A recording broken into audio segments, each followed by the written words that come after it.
Warning: the following content may contain elements that are not suitable for some audiences. Viewer discretion is advised. Welcome back to the Bard's Playhouse Presents Tales from Shadow Valley, Season 5, Episode 19, The Starheart. Thank you so much for joining us. Now let's bring in our wonderful cast. We have Eldritch as Khan, the God Carver Rizzolo. Always great to be here, but it's sure a hell of a session that I missed last time. Oh my goodness. There was so much. I know I sent you that bulleted list that was like a laundry list. Shade as Fleet Admiral Zavid. I am back after a brief reprieve to our nation's capital. Good job, soldier. We have Elliot as Reese Giltleaf, the Secret Scourge. It is. And Ash as Hierophant Danny Arion. Happy holidays, guys. Indeed, happy holidays to you all as well. Before I forget, y'all have your regular hero point for the week, and since I know holidays are coming up and we're probably going to have to take a break, you can have a second one. Ho ho ho, everyone. Your hero points. Booyah! So, as always, I am Lumbee Bronzearm and will be your DM for today. Last time, Lux Et Umbra stood in shock. Pharasma, Lady of Bones, had informed Zavid of his divine origin, the resurrected mortal soul of the first god of the dead, Eshtabai. Yeah, some shit happened. Oh right, you're a god. Stolen at the moment of his death by Cabriri and placed within a fetchling woman. Though he struggled to accept the truth, Zavid could deny it no longer. However, this revelation led to a grand plan of clever subterfuge and deicide. To rid the multiverse of Nyarlathotep, Lux Et Umbra planned to bluff that they have the god weapon aboard the Windseeker. At the moment the faceless pharaoh takes the bait, Zavid will assume his true form and attempt to hurl Nyarlathotep into the devouring maw of Rovagug. In turn, Lux Et Umbra planned to use the stellar degenerator to accelerate the rough beast and the elder god into the far future, where they will be annihilated for good. After saying their goodbyes to Pharasma, Lux Et Umbra left the life basin. Led by Scylla Godarm, our adventurers walked across the debris fields littered with broken civ tech until massive water tanks came into view. Stopped for but a moment by tall, muscular Civ at the gate, Khan simply showed off that she was indeed a triple artifact holder, and all were let inside. To test the abilities of the tribe's leader, Reese and Khan turned invisible and began to sneak up on him. As Zavid, Danny, and Scylla approached the Yurek, he stood tall in the sunlight. His artifact of station beeped twice as he pointed to the hidden sneakers, telling them to come into the light. Thissa Darkdelver introduced himself as the leader of the Filth Stomach tribe, Civ who live above a failing water treatment plant. It did not take long to convince Thissa to accept Lux Et Umbra's offer to evacuate his people to Galarian before the entire planet's infrastructure collapses and the Civ go extinct. However, the Yurek knew his people would need convincing and asked the artifact holder to try and fix the failing Filth Stomach. Down below the surface, the corridors quickly warmed. Thissa warned that there was an area that caused burns to the skin, like that of the 12-fold suns in the sky above. Khan whipped out her Geiger counter, which clicked away in the ultraviolet. This explained why the Darkdelver could not see the energy leak, as his artifact only detects infrared radiation. The auto-gnome at her side, Khan set to work repairing the broken water sterilization chamber. During the repairs, Reese found another data crystal containing a report from Dr. Farah Samatrix. A dry scientific analysis of continued failures in the system showed that these issues have been compounding for untold ages. Thissa and Scylla showed Lux Et Umbra the way to the Mind River tribe's home, which lies above a dilapidated air scrubber. A guard, wielding an axe forged from a sharpened, non-functional datapad, opened the door for the artifact holders. Sniffing the air, Zavid noticed a sickly sweetness that Khan was able to determine was nitrous oxide. It was no wonder the Mind River tribe are known as oracles, for the very water they drink and the air they breathe is infused with laughing gas. As such, the Yurek was in no position to discuss anything important, so a plan was quickly enacted. Reese distracted the guard by showing off his expansive weapon collection, while the rest of Lux Et Umbra snuck down below. Though the laughing gas severely affected Zavid's mind, he was still cognizant enough to spot the areas Khan needed to repair. With the cracks in the nitrous tank sealed and the frozen pipes thawed, the machines began to whir once more until a grinding noise was heard. Zavid found another data crystal lodged in the teeth of a gear train. Popping it into Khan's datapad, Dr. Farah Samatrix once more appeared and gave a bleaker status report. Suspecting deeper problems in the power systems, Farah began showing signs of frustration with her superior's resistance to enacting her suggested fixes. Back up topside, Reese had made fast friends with the guard by the language of weaponry. Lux Et Umbra introduced themselves to the Mind River Tribe's leader, Orath Hollowvoice, a guild civ wearing a working CivTech water oxygenator. Zavid convinced the leader to open the glass dome, allowing in fresh air and letting out the laughing gas. Though the civ each received massive headaches immediately, it began to subside minutes later. Orath was easily convinced, with an explanation of the coming conjunction, that his people must evacuate the Ecumenopolis, the world city, the only home they have ever known. And this is where we're coming back in today. Let me just share this image because it's so wonderful. We find ourselves upon the Ecumenopolis, this world-sized city, an entire planet engulfed in made of metal down to its core, with these 200 roughly individual people who you have come to find out are mutated elves from long, long ago. I have given you a long rest because it's going to take about a day for the Civ to all gather in one spot, because the last plan was you all and the 3 leaders were going to gather in one spot where you know that Clara, your friend Clara the android, is going to be bringing the drift rock down. And we're planning to evacuate the Civ via Danny's gate spell. I hope that catches everybody up on everything. I think that's everything. So, if there's anything you all want to talk to the leaders or the random civ about at night before, or in the morning before you gather them all up, now's the time. Otherwise, we can just skip to when you get them together. You guys can discuss what you would like to do. I guess I wouldn't mind hearing more about, like, the specifics of their beliefs so we can correct them on any misconceptions they have about the truth of, like, the solar system and everything. So, like, sure. Yeah, so are there any things that they believe that we would be like, well, technically that's not exactly true, and then we can, like, kind of... Sure. Roll me a 12-fold dance check. And I don't remember if I mentioned it or not, but because all of you are demigods, you have been progressing through your Civ skills very quickly. I believe I've put you to Master or Legendary at this point, because you've managed to... Yeah, because Khan has fixed 3 different massive subsystems in this planetary infrastructure. Danny has brought together the symphony that is these people singing. Reese has almost entirely translated their language. Zavid, you have a really rich understanding of their religion. All of this is very good. Oh, you nailed the DC too. So sure, you have some theological discussions with these people overnight, Zavid, maybe over a glass of mustard leaf wine, because that's about all they have on this planet is mustard leaves and broccoli. But they'll tell you Everybody's just fucking farting. Yeah, it's just vodka farts constantly.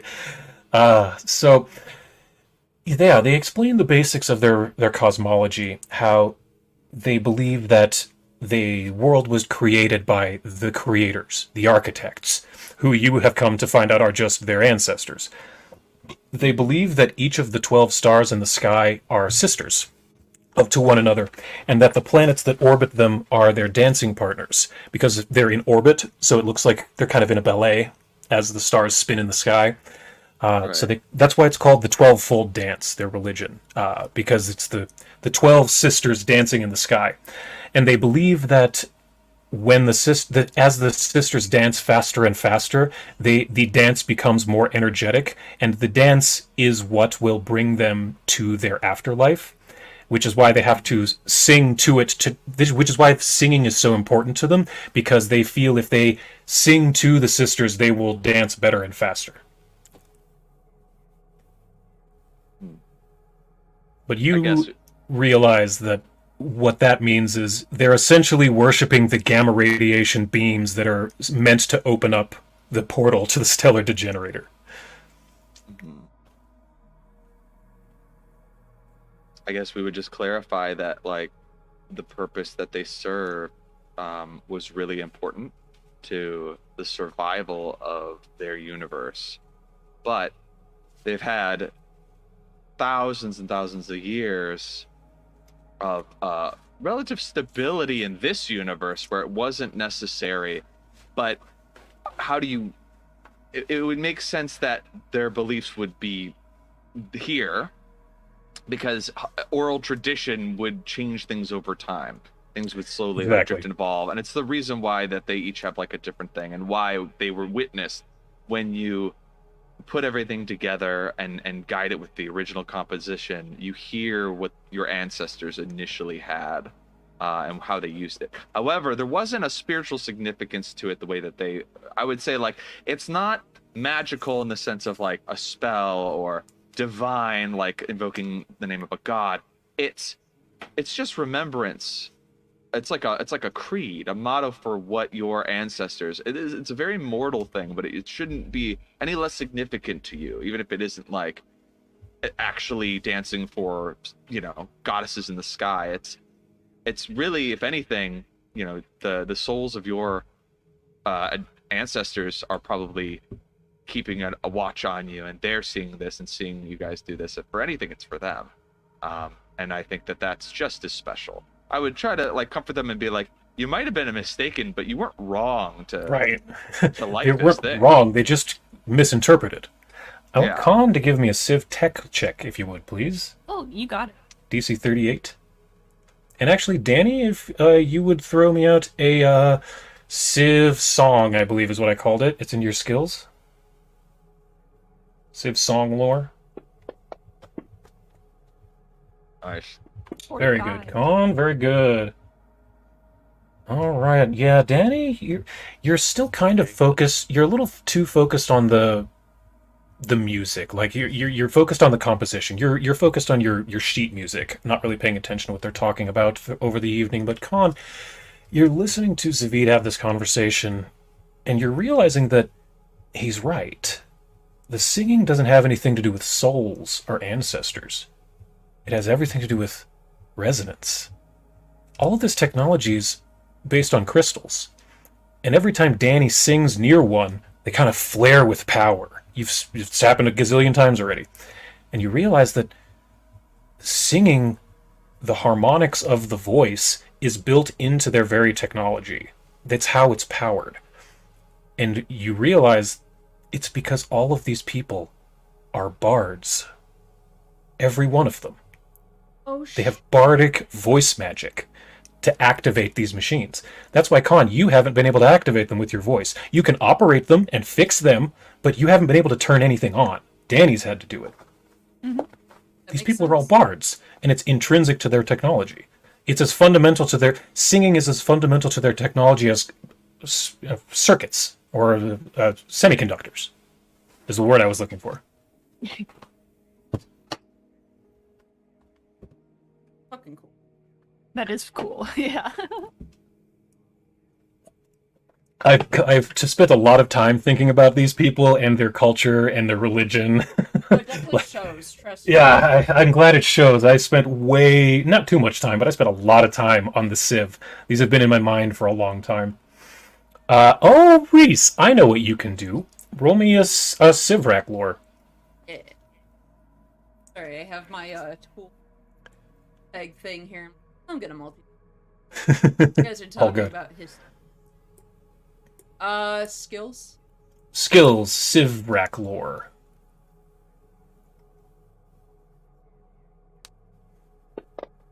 The lore that I adore. Hey. Very good, very It good. makes me want more. I'm gonna I'm gonna say you had guidance just because I want it to be a critical, and you were only Danny one can off do from a that. crit, so Danny can give you guidance on this one. You're finally able to relax, Reese. This whole time since you got onto Casterville, it's been go, go, go, go. You see some runes, you have to translate it really quick. What the fuck does this mean? What the fuck does this mean? Context, context, translate, translate. You haven't brain. You haven't had a moment to sit and really process any of this. But you finally have an evening to relax with a glass of mustard wine with Zavid and these Civ, and that guard you made friends with, Varish, and That you was the closest thing in my head to relaxation. pretty much in quite a while, actually. And so you're able to practice speaking this Sivrak tongue.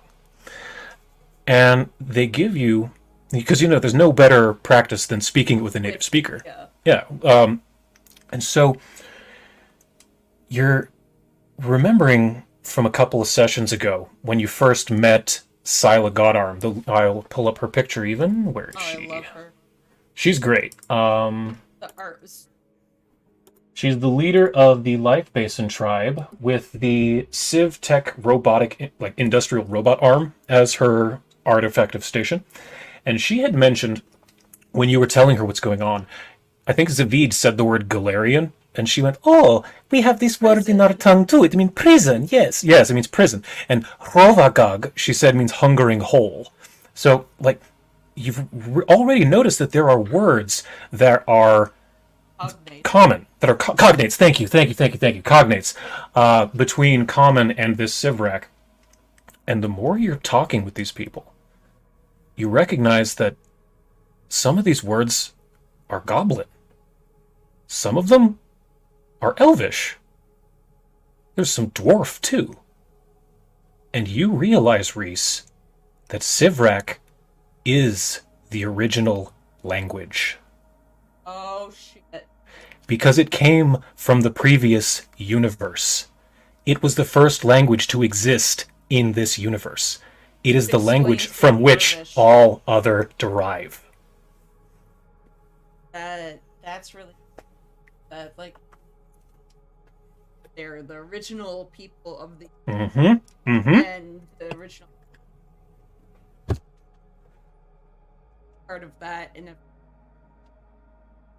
yep, okay, it's all coming to. And at that moment, Khan, you realize that's why dwarves are such great builders. They're ancestors of these people that built megastructures. Zavid, you're realizing that a lot of every one of their religious beliefs is history, but just passed through the filter of oral tradition. Reese, you're realizing their language is the first language. Khan, you're understanding their technology at a far more fundamental level.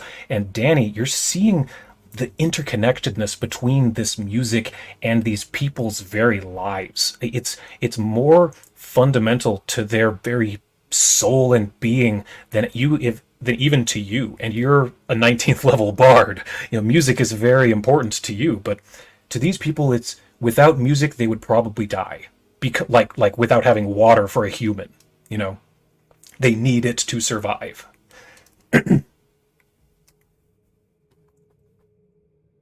What do they call death? Protus. Crotus. And let me take a guess to what that means. Does it mean the Great Silence? It does now. I was like, listen, if they need music to survive, then death is the Great Silence. That is, take a hero point. That's what it means now. The Great Silence. I like that a lot. I had not thought about what they called death. I like that a lot. The Great Silence. And Grotus sounds like Grotus, so Yes. I'm guessing there's a connection to that as well. Because you know that in your cosmology, Grotus is the moon in the sky that is eventually, when the world ends, he's the Hoover vacuum cleaner that cleans up after everything is dead. Yeah. So he's not the moon. He's a moon. He's a moon. The boneyard. Yes. He's not the moon. You're right. He's not the moon. I think that's all the lore I want to give you about these people at the moment. So I'm going to go ahead and fast forward to the morning. Okay. So the next day, there's a hustle bustle everywhere in the camp where you're at. I believe you stayed at the Mind River. Yeah, with Orath. The other two leaders had gone back to gather their people. And I believe you had already spoken with Clara. She is the android who had stolen the drift rock originally. You had sent her a Morx Senden and told her to come with the drift rock and a small contingent of your fleet, the corpse fleet, to meet you here. So she's already on the way. So once everything is ready, Orath and his guard will take you out with all of his people behind him. Each of them has a single backpack holding what all they own. These people live very sparse, Spartan-type lives. A couple of kilometers away, you start to hear more Civ in the distance, and you hear echoing talking and voices. When you come across the top, you see that there's a large gathering about 200 individuals.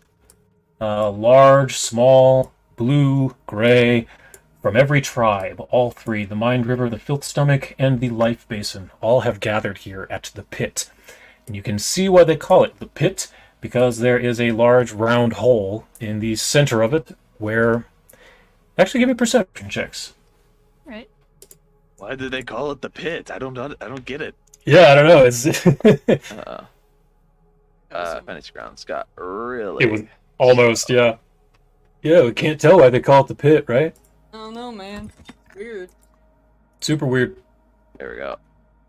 Took me a second to get to my character sheet there. Oh, Not bad. I just don't know why they call it that. Weird.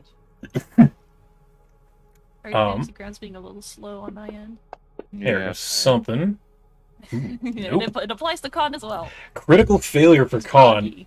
Yeah, you're groggy. You haven't had your cappuccino for the day. Yeah. But Zavid and Reese, when you come out onto this scaffolding, you're with who is that? That's Scylla. So I will actually share these images because I love them. They're amazing.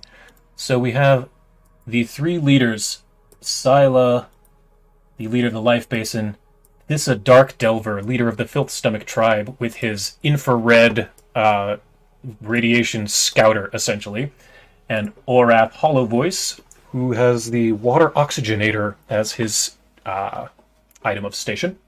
But you see that there is an even older Civ, 4 arms, wearing armor made out of ceramite panels stitched together with wire, and he is standing out on the edge, and as all of you approach, he comes up to you and says, I see you have finally come. I have been told of your arrival from the stars, Lux Et Umbra. You are artifact holders, yes? Yes, indeed. May I see them before we proceed? Con does a money spread with all of her artifacts. Pulls out. I need that he. How do I hold all these limes? Yeah, Con, you are in fact the triple artifact holder, which, as I've said, essentially bypasses any and all societal charisma checks with these people. You don't need to roll anything once they see that you have these. Let's go. So this whole arc would have been much more difficult if you weren't who you are, Con. But he looks at them and says, yes, it has been foretold. Very well. And he walks over to the side where all the Civ are gathered. He says, my people, these strangers from afar have come from beyond the stars with great but awful tidings. Please, know that this one here, and he points to Khan, is the foretold triple artifact holder. The reborn of the architects themselves. Behold her might! And Khan is teeny compared to all these people. They're all like 7-8 feet tall, and he's talking to you about you as though you're this titanic creature. Literally half its size. Yeah, half or smaller than his size. But all of the Civ, when you hold up your artifacts, just a gasp goes over this crowd. And I actually have images of them too. This is fun. You see a family with a small baby held on the back in a papoose, because they all know that they have to take everything they have with them or they won't get to take them. There's gathered crowds of warriors wearing armor of all different makes. There are also just people you can tell are just regular folk with their varied garments and beliefs and religious symbols, all of which are made from this broken tech that this world is crafted from. But they're gathered here with rapt attention looking at all 4 of you. What do you do? I need a moment. My voice is a little tired.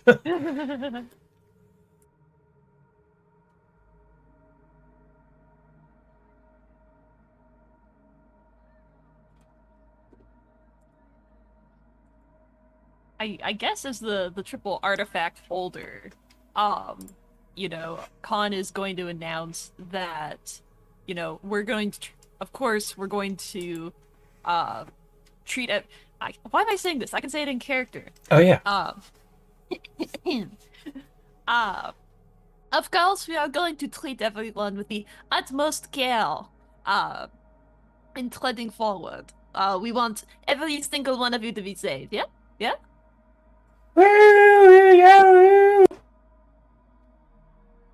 People just kind of nod. Like, yeah, I want to be safe. Yeah, that'd be good. I'd like to be safe. Oh dang! I hope she was gonna kick me into the pit. Oh dang! Oh no! And Silo will walk up and say, "My fellow Siv, it is true what these people have said. The stars have foretold the coming end. I believe all of you have felt it yourself, beneath your feet. Our home is dying. They have proven this.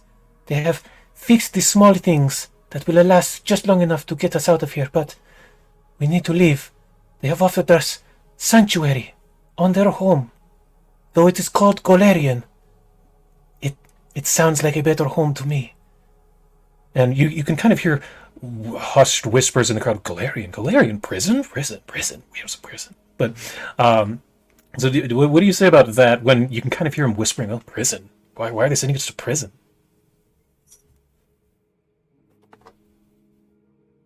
Yeah, what do you got? You know, What do you there's got? I think there that's was a when, saying. Reese. Oh, sorry. Yeah, I interrupted. I think we'll step up and be like, I am well aware that our word prison, same word we Valerian. But I can assure you that it is no prison. There's green all around. There's water, air, all buildings that aren't made out of metal. It is in so many and he explains, like, basically bushes else, because people don't know what They don't know what a tree is. No, they have no idea what a tree is. You could say it's like a tower, but it grows vegetables. Yeah. It grows mustard leaves. Yeah. Can I cast? Oh, Sure. think I got rid of ghost sound. Didn't I say that I got rid of ghost sound? You can change your abilities every morning. You've had a long rest, so if you get rid of Okay. mending, you can take ghost sound back. I looked at Danny and I'm like, Danny, do you have illusions magic? Do you have like conjure mirage or something like that, or like hallucinate terrain or something? Yeah. I'm sure you do. I don't have nothing on my spreadsheet, but can we say that? That's easy enough. Like, yeah. Let's. You're high enough level, I can handwave a tiny illusion spell. We can work together to create an illusion of what Galarian looks like, and we can change that illusion. So essentially, as you're describing it, Reese, they see this magic kind of spread out from you, and then green grass growing, and they can hear bird song and wind, and just like see a blue sky. I don't know what the color of the sky is here. It might be blue.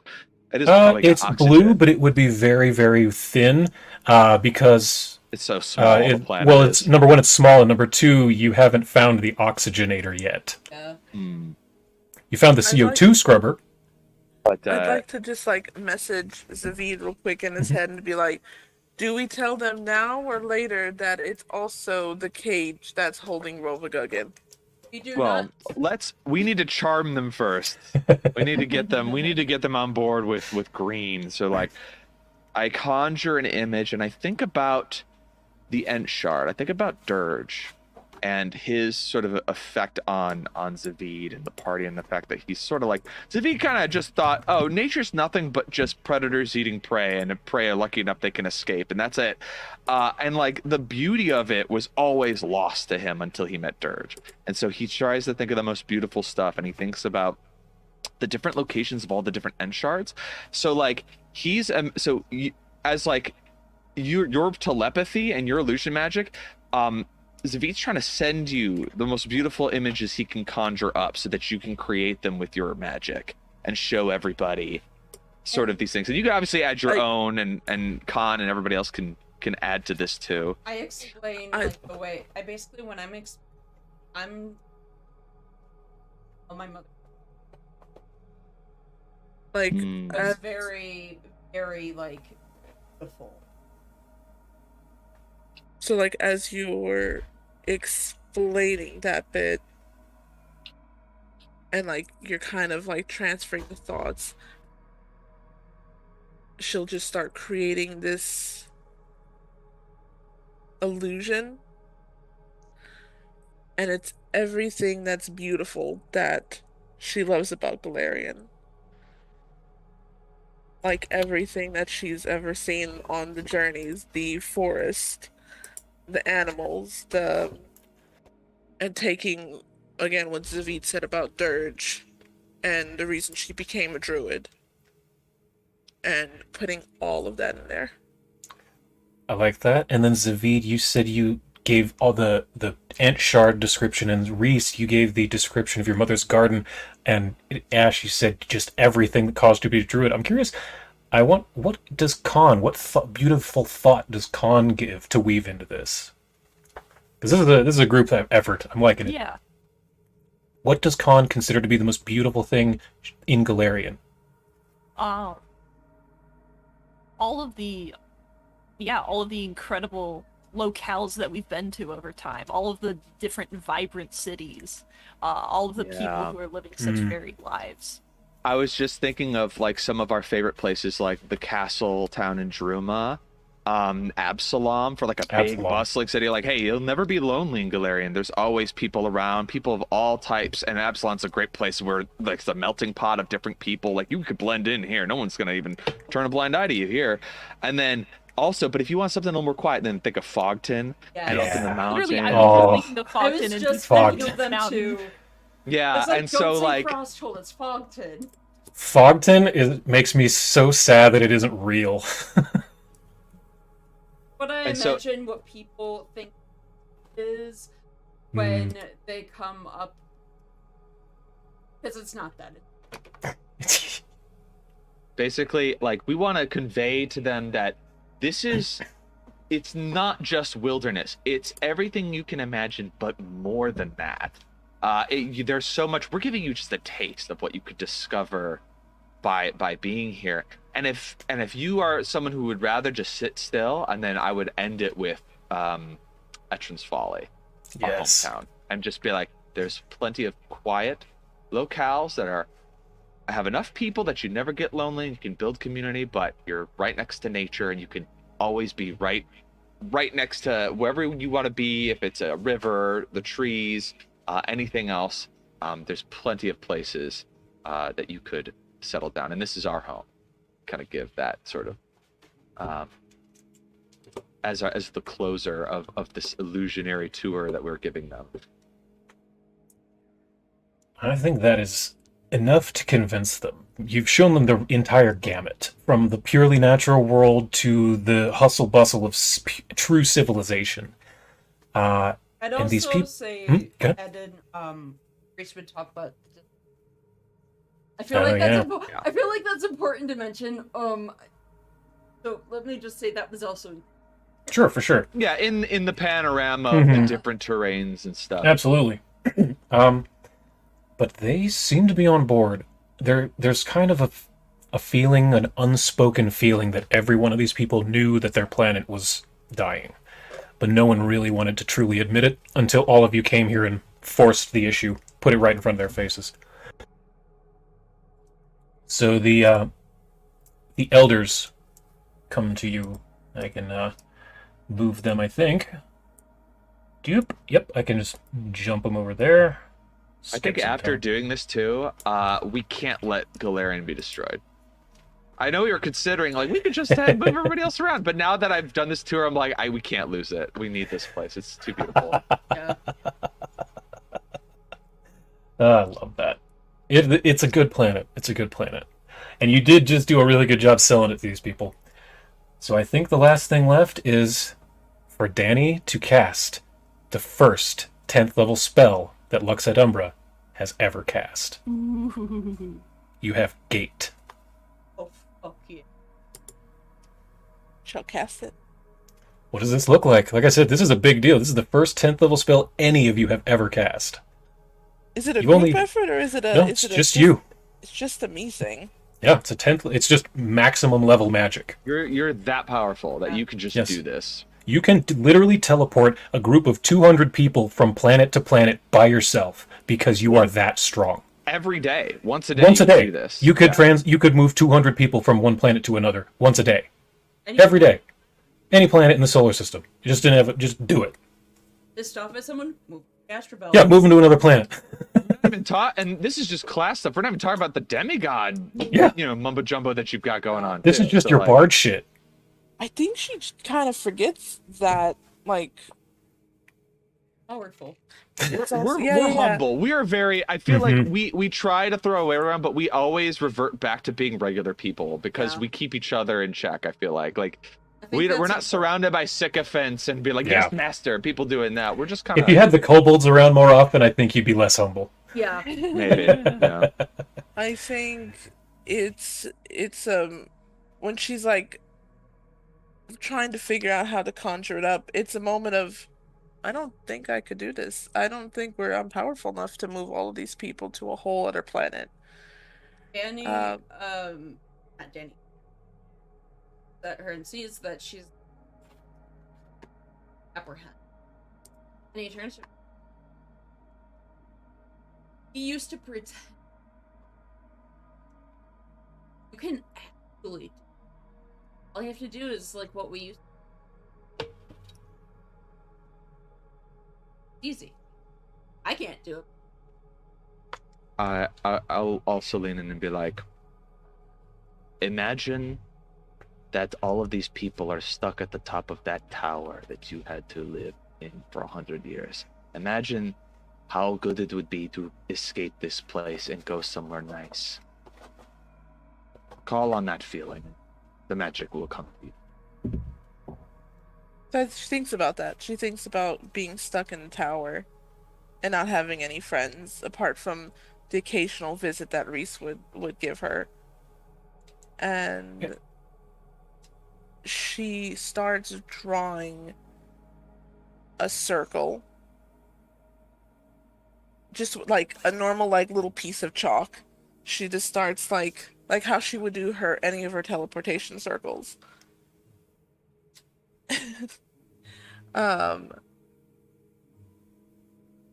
And I imagine at first it kind of fizzles because she's like, I've never done this. There's no way I could do this. But then she thinks about what Reese said and what Zavit said and looks over to Khan and is like seeing how like powerful they've become. And she's like, are we just this powerful now? And she creates her circle. And most of her magic has become a lot darker, a lot more blacks and greens and reds. But I think this is the last part of her that still has that pink magic. And things just start glowing a bit more pinkish. Unfortunately, the image I have is bluish, but What's It's bluish? pink in my it's imagination. big. Make it pink in your imagination. Yeah. But the circle starts to glow with this blue and pink energy, and it swirls around, and on the ground appears a portal. Stable. You've never seen a portal this stable before, Danny. You've done teleportation magic, and it never lasts more than 60 seconds. You know, you're usually like, go, go, go, go, go. And that's when you're concentrating really hard. Normally it lasts 20 seconds tops, but you can tell this won't close till you tell it to. I think she's still gonna be like, go, go, go, go, go.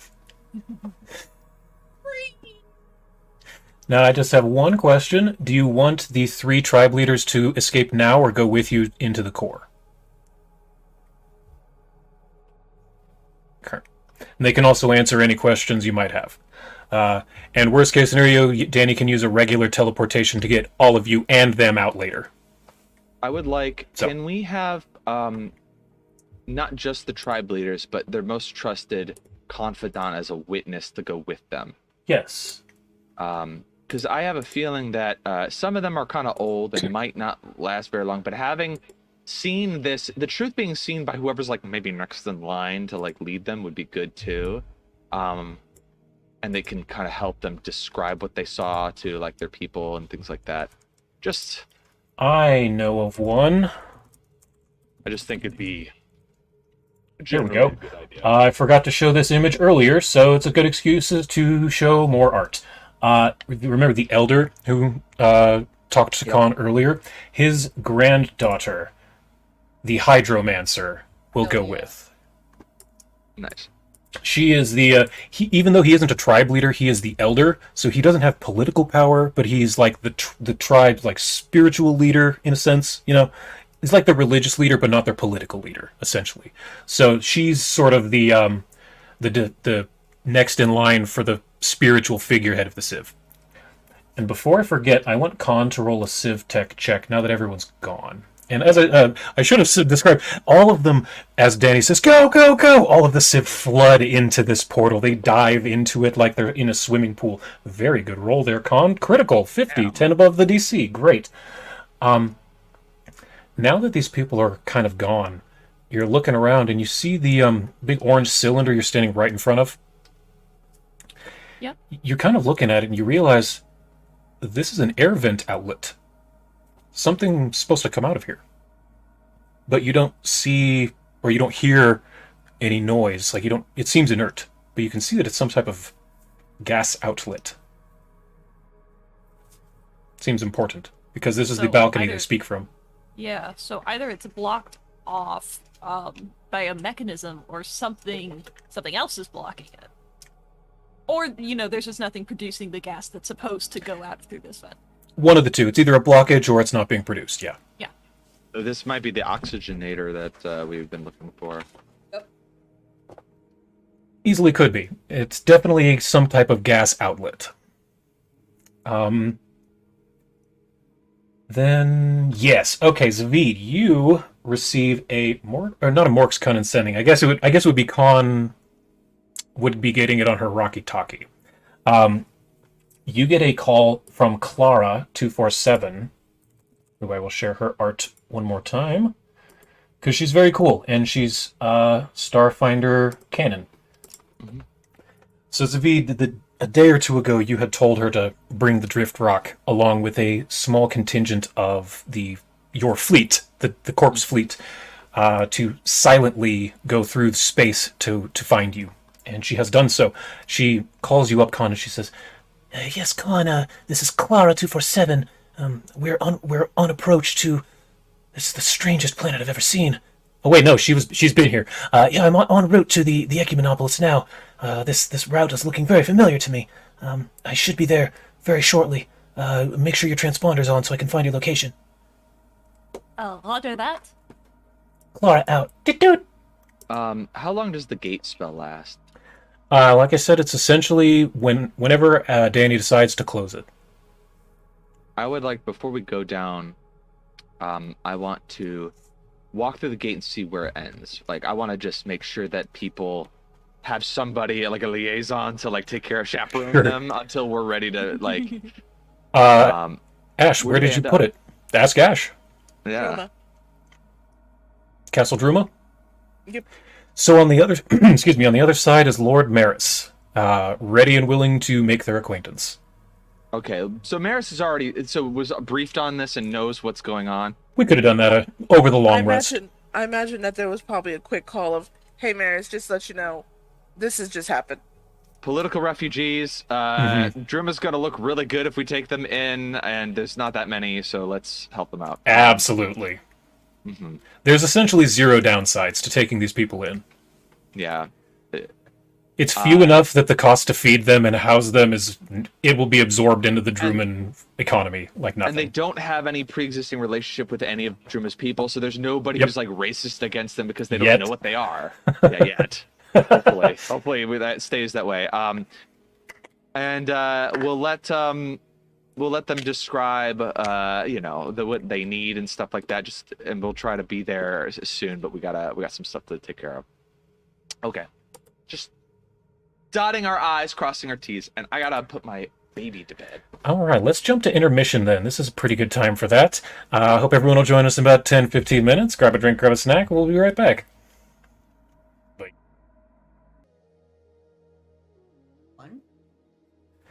Welcome back, everybody. We're back from our intermission, where last we left off, Lux Et Umbra was gathered at the pit on the Ecumenopolis of Acela.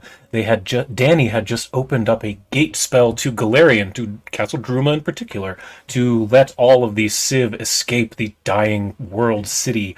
At this point, I believe you are simply waiting for the arrival of Clara before you go down into the pit. And this is where we come back in. Is there anything you want to do in the short time before Clara lands? Because she did tell Khan a few minutes ago she was in orbit and arriving.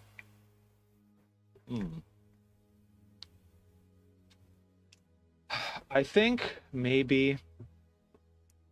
I know they're wearing their traditional garb, and I know... I'm trying to take a long view of things. I think the revelation that Pharasma and I used to be part of the same being... Like, I know I'm not Pharasma, right? But, like, I was split off from the being that, Pharasma used to be, essentially. And I'm like, that's kind of wild to me. And I'm like, let's take a long view of things. When they get to Galarian, if we save the day and Galarian still exists, that means that their people are going to tell about this moment for the rest of their lives. And all of the stuff that they're currently wearing that's just close to them are going to be sacred, like, historical artifacts that they're going to want to enshrine in museums and stuff like that.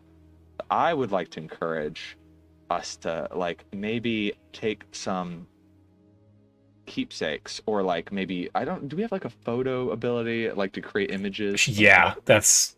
If Harry Potter magic can do it on people's mantelpieces, you can do it.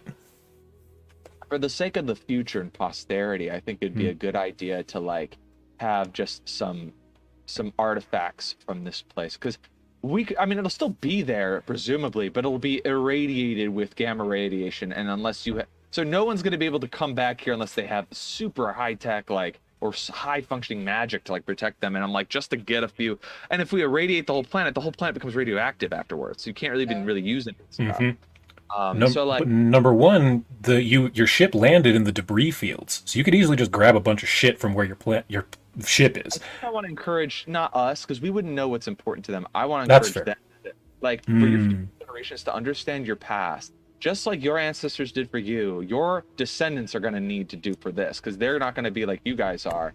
So maybe take some important things, either because of, and even if it doesn't seem important, maybe it's like to the function of what you did. If there's like a key or like even a diagram or something. If one of you made like a map of like a certain schematic, like that could be really useful for understanding of what this place is like for your descendant. Like, think long term, like set it up so that you have these things to, like, share with them, so your culture never truly goes away.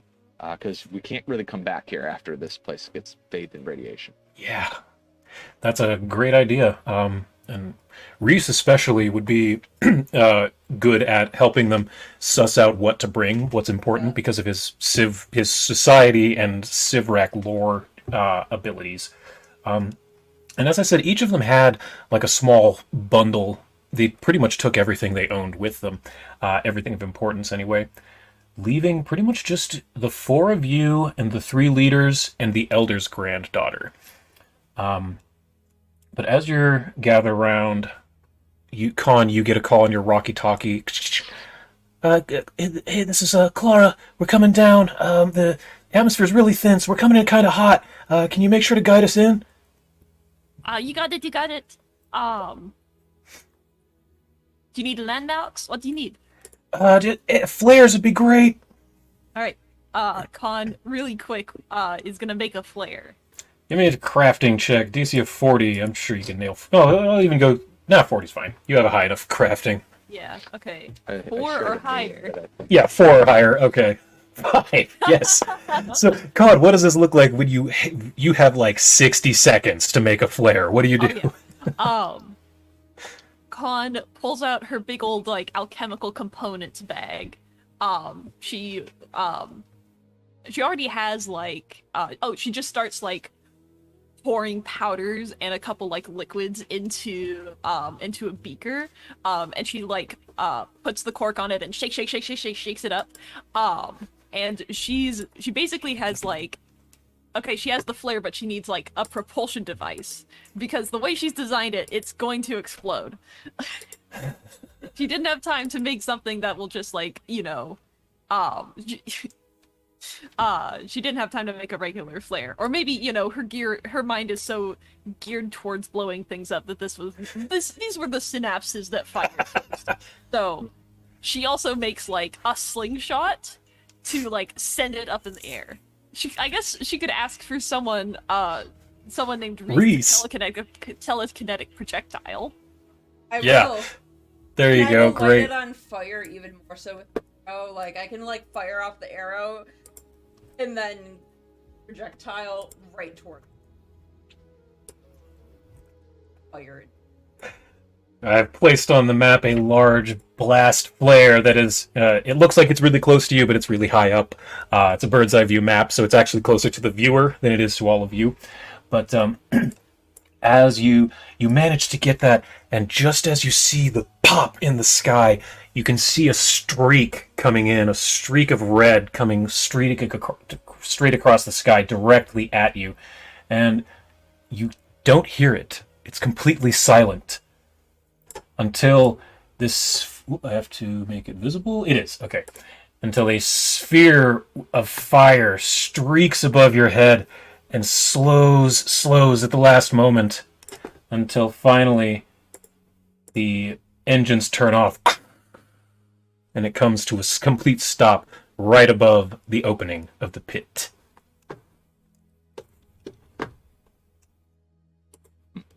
Sick. I imagine that's what Reese actually says, just standing there, You're right. watching all this. Sick. I've been hanging. Oh my god, your brother Radical. is rubbing off on me. Then it came down. It was like, and we were like, oh. And dude, it was so cool. Then the side hatch opens. Oh, sorry, go ahead. I was just say I preferred when they were missing. The side hatch of this sphere opens, and Clara steps out. I believe I've made her visible. Yes, and she steps out and waves at all of you. Hey, we made it! It was a bit of a bumpy ride, but we landed it. Thanks for the lights, Con. And she throws up a couple of nuts and bolts because she's an android. But you have managed to get the drift rock back. The only thing is you need to be able to connect it now, so Con, I think it's up to you.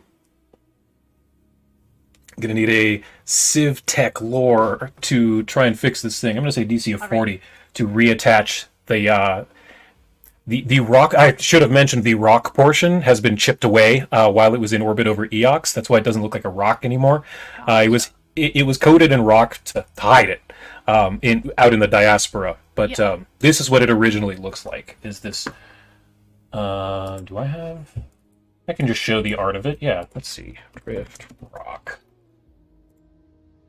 Yeah. And sure. There we go. This is what it looks like. It's a spherical ship, completely made of ceramite, the ceramic metallic alloy that you've been the entire planet's made out of. All their tech is made of this stuff. But yeah, that's the ship. This is the drift rock that you found ages and ages ago in the asteroid belt. Mm-hmm. Anyway, so I need a Civ Tech lore from Yukon. Anyone can give you guidance and or aid if they would like. Yep. Who's a higher crafting, Zavit or Reese?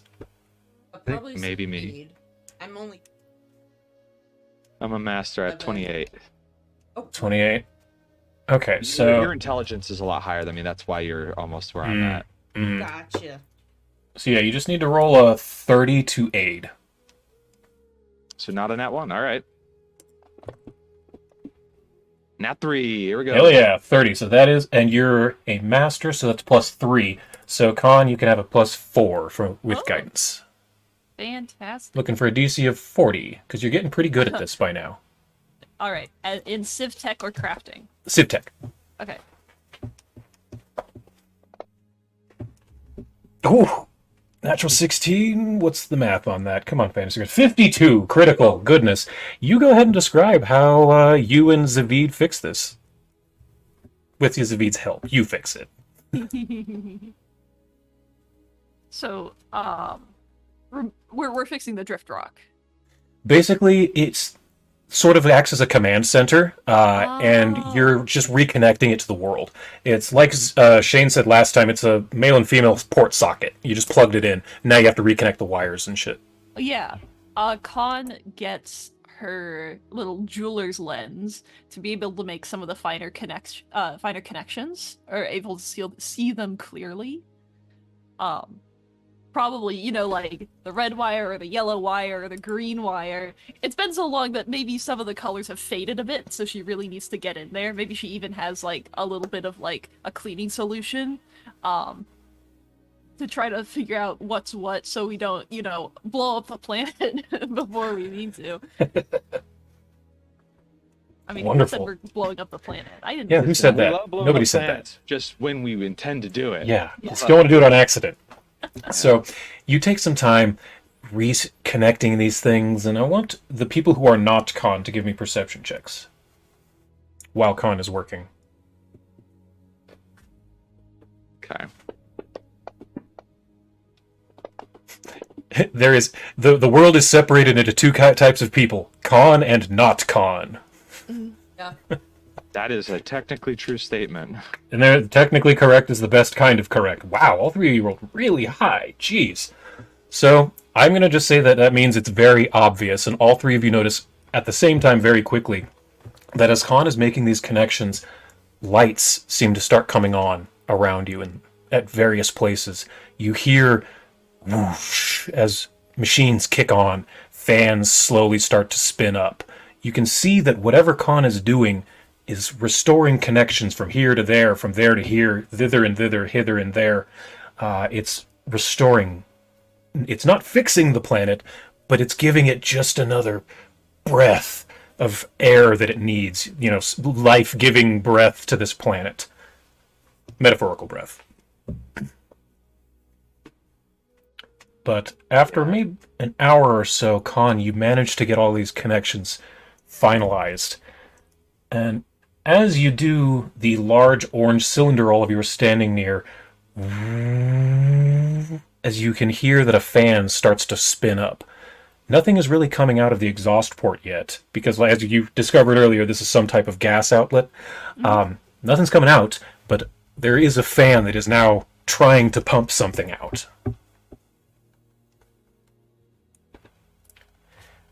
All right. How is the fan just on the surface? It's inside that orange cylinder. It's like 6 inches behind that wall, or the metal. But Thistle will say to you, I think this is just the outer nervous centers of the planet. The deeper problems are lower down. We have not been able to go down to the pit in a long time because there is anyone who tries to climb it cannot breathe. We have not been able to get more than 20 or 30 steps down the ladder before we have to come back to breathe. I see. So it's more about there's a lack of oxygen, and not like, you know, there's a hazardous sort of gas cloud. Yes, we had lightheaded, and then as soon as you come up, you can breathe again, and it is fine. Yes, no air, not poison. Con is also trying to figure out how that physically works. Because, like, I mean, if there's oxygen in the air, wouldn't it just, like, permeate into a tube, you know? So it's... You'd think. One would think. Give me a Civ Tech check. Yeah. 44 on this one. You can have guidance +1. Thank you.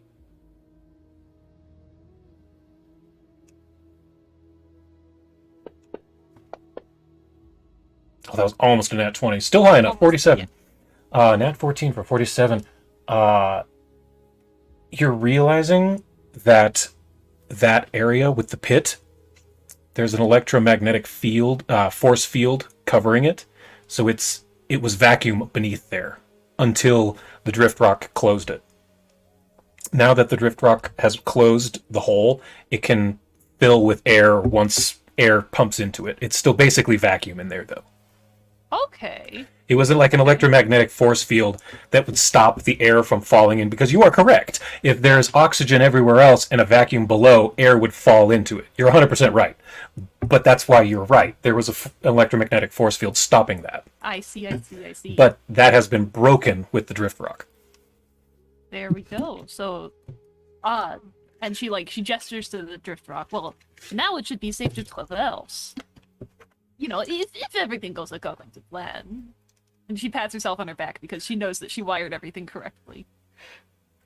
This Dark Delver looks to all of you and says, if she weren't the holder of 3 artifacts, I would say that one is a bit full of herself, but I cannot argue with the results. You can say she's full of herself. That's fine. With the 3. Quite a lot of personality in such a small body. Let us go down. It is still a little frightening, and it is very dark. Can all of you see in the dark, okay? Or do we need some type of lighting? I can't. I think you can. I think you have at least low light. You have low light, Reese. Okay. I also have low light. Yeah. And then Danny has... Danny's a vampire. Danny can see in the Oh yeah, you're a vampire. You're Yeah, fine. I'm fine. And then Zavid, you have the True Name Amulet, which gives you greater dark vision, which I realized the other day that when Cabriri gave you that True Name Amulet that says Eshtabai in it, that was basically him giving his son a necklace with his name engraved on it. Kind of, in a way. It was retroactively cute. It wasn't... I didn't mean that at the time. When I gave you that wasn't my plan. It's fine too, because in a way, it also, like, if that's giving me, in a sense, it's the power of my own name giving me abilities that I had when I was an actual god. Exactly. So I guess that means Zavid has to take the lead. Can you cast, like, dark vision on the rest? On Khan and Reese? It's only first or second level spell. I'm sure you can cast dark vision. I think I can. I just don't have it on my list, but That's fine. I can also do. How long are we moving? Like, how long does this journey take? Do we think? Like, how far do we have to go? Probably an hour or two. It is not deep as far as we know, but we have only heard tales of what is down there. We have not been in a long time. All right. I'll also cast Show the Way. Ooh, interesting. What does that do again? Safest path? It greatly reduces movement penalty from difficult terrain for overland travel, and this is even though it's technically overland. It lasts 8 hours, but takes 10 minutes to cast, and it's a greater version of it's a 3rd level spell technically, Cool. but I'm upcasting it to 6th for its best version. Okay, great. Reese doesn't need it because he's a high enough level ranger. He's literally immune to greater difficult terrain, which is nuts. But yeah, that for the benefit of everybody. yeah, that'll help everybody else, because as you're getting in here, there's a very long. You know, there's like those really shitty step ladders that are inside like sewer grates. You know, they're just bars. There's just rebar in the wall. It's those, but down, 200 feet into the ground. And eventually, you start to see some light beneath you. You're getting the sense that Khan connecting the drift rock and making those connections up top brought up the lights, the emergency lighting.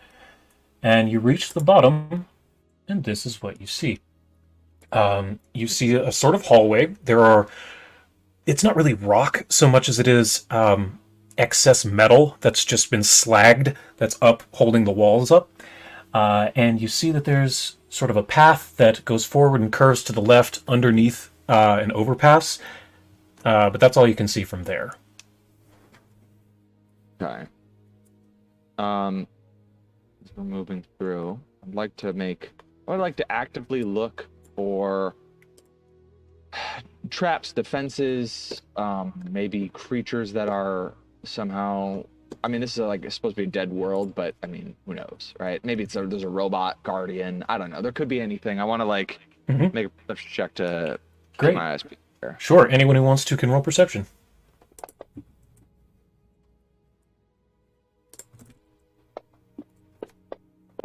Oops.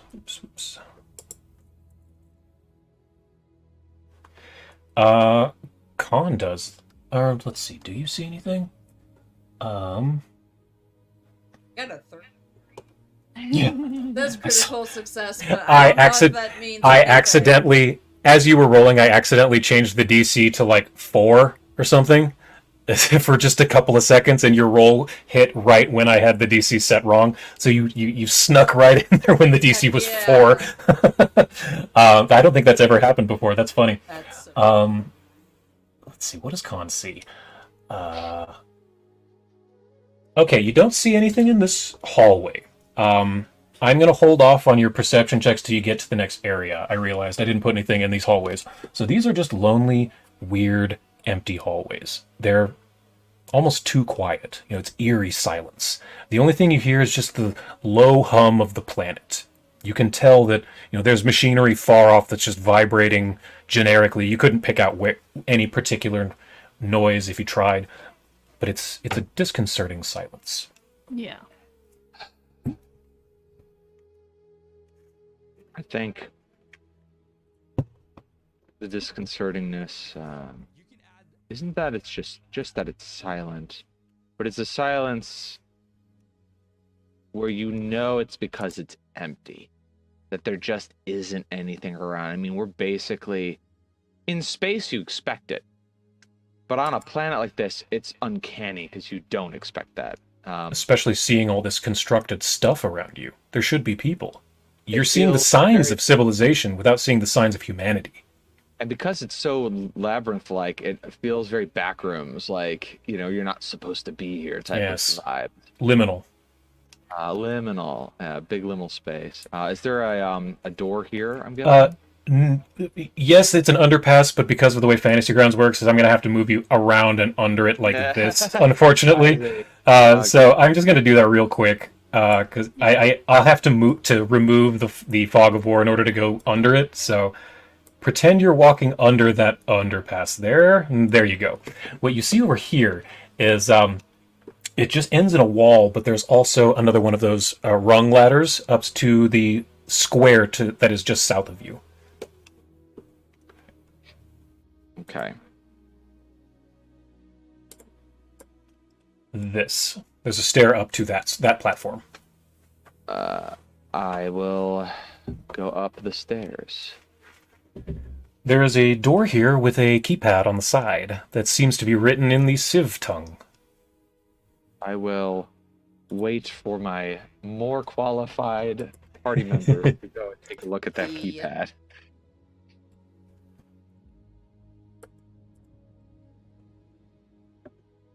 Sick. Give me a Civ Rack lore check, please. DC of 40. Ugh. That was... Let's see. Someone could have given you guidance for a 39. Oh, yeah, okay. Roll it with a guidance. So you need an 8, looks like. Oh, guidance. Just add it in the modifier. It looks like you just need a natural 8 is what you need. So would it be modifier 1? Mm-hmm.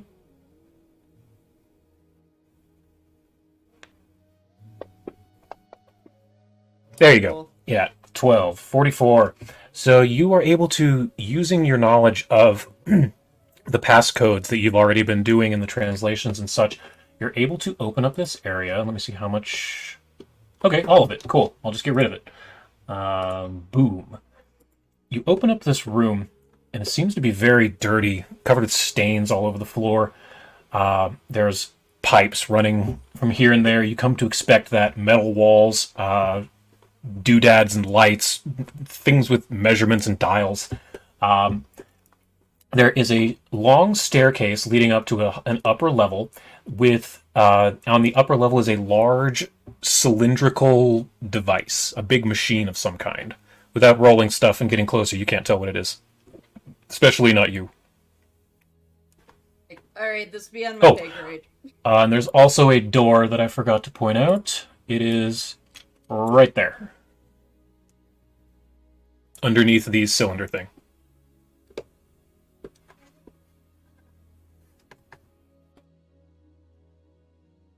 Oh god.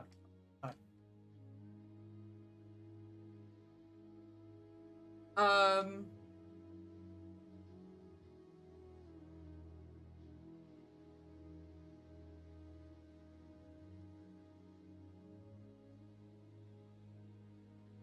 Fine.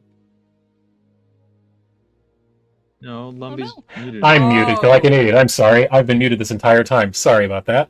I put an arrow pointing at the door. Yep, sorry. That was totally me. I didn't realize I was muted. But yes, there's a door beneath a large cylindrical device that you're not sure what it does from where you're at. But there is a door that is locked. Reason? Okay, I'm going to need a thievery check.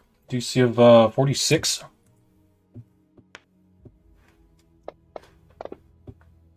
Oh, 41. No, not enough. So, Reese, you, as you are trying to pick this lock, you get a jolt of electricity as a couple of the lights that are near you flare. Thankfully, you are wearing lightning-resistant armor, so you are only going to take, let me see, how much is going to actually get through? 1 point of damage. So, Reese, I'm giving you 1 wound. Oh no. Oh no, you only have 290 hit points. You're going to Shit. die. You're on death's door. I'm on death's door. He's after getting a fun little goal is Han, there's a locked door. I think I got a boob. And he shows like the little zap on his I can't do it. It's the tiniest wound any of you have ever seen. Yeah, she like grabs his Like a paper grabs his cut. hand and is like, medic, medic.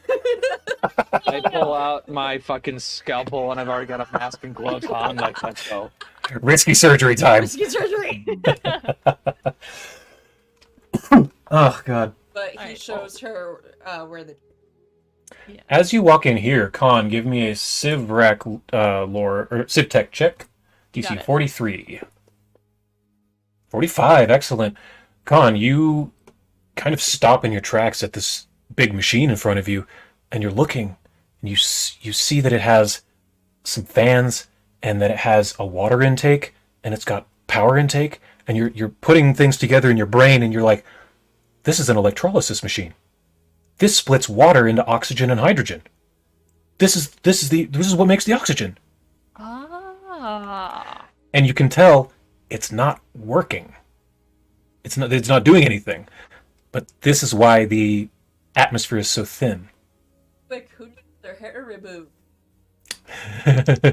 Yeah, because you might not remember when I first described it when you first landed, I said it was like standing on the top of a 14,000-foot mountaintop, just being outside. It's breathable, but barely. This is why. The oxygen machine isn't working. I see.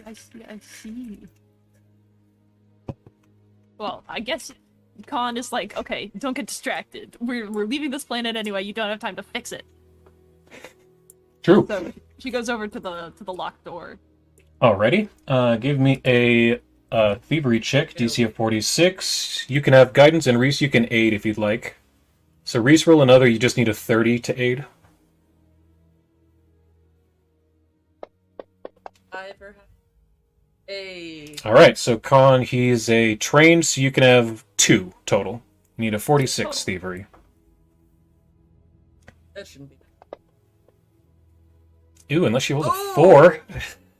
I'll hero point it. Alrighty.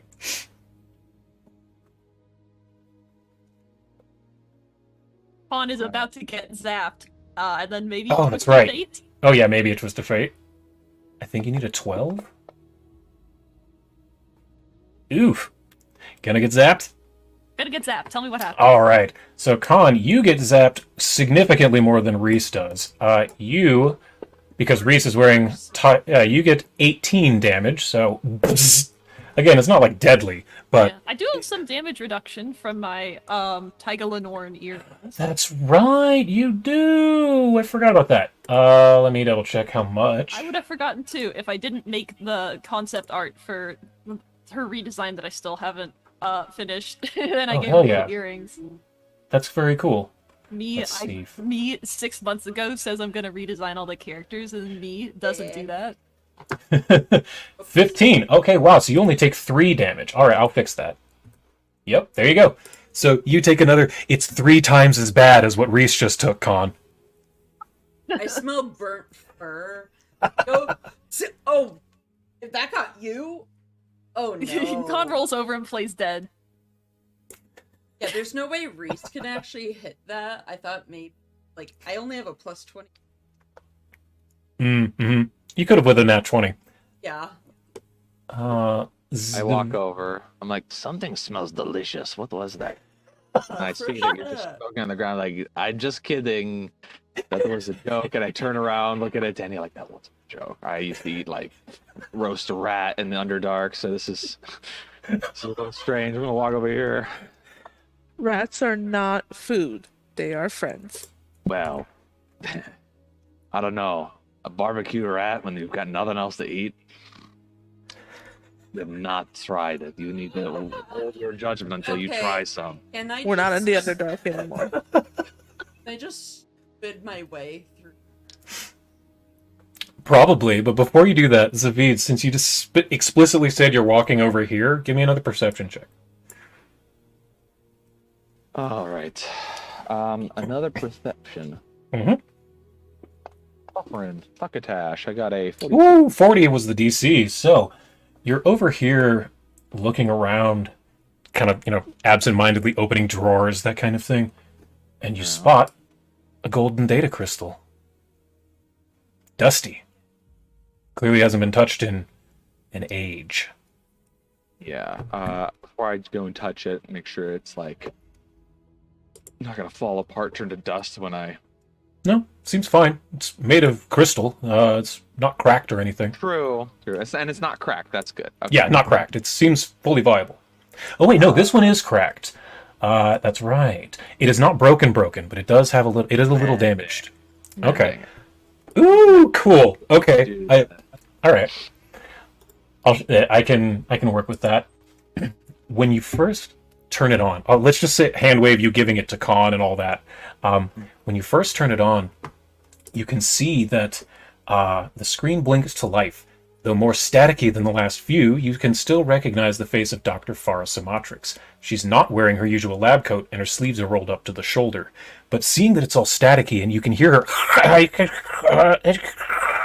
Zavid, you pull the crystal out, cast Mending, and check this out. I can just get rid of the static. Yeah, I did that in layers. So, yeah, you fix it. And she says... Oh, I can share this. The doctor appears upon the screen again. She has her sleeves rolled up, no coat on. You can see her arm, which is completely prosthetic. And she says, Engineer's log, 13th Gen Vi, Year 14, Heptastrododecon. Spikes in the main power have exceeded allowable maximums for 4 consecutive fortnights. I have been sounding the alarm to the Hierarchs, but it has fallen upon deaf ears. I show them the data, but all I hear is, not great, not terrible. I have had it with these blind old fools. If the Hierarchs will not give me the resources I need, then I shall have to do it myself. I have summoned my fellows, the Pact Makers, to assist me. They are competent enough in their own right. I think perhaps the 4 of us together can get the reactor core functional enough to last beyond the aligning. Once the gravitational waves from the planet stop fluxing through the walls of the Singularity's prison, the power spike should abate. I hope. End log. Dr. Farah Samatrix, lead megastructure engineer.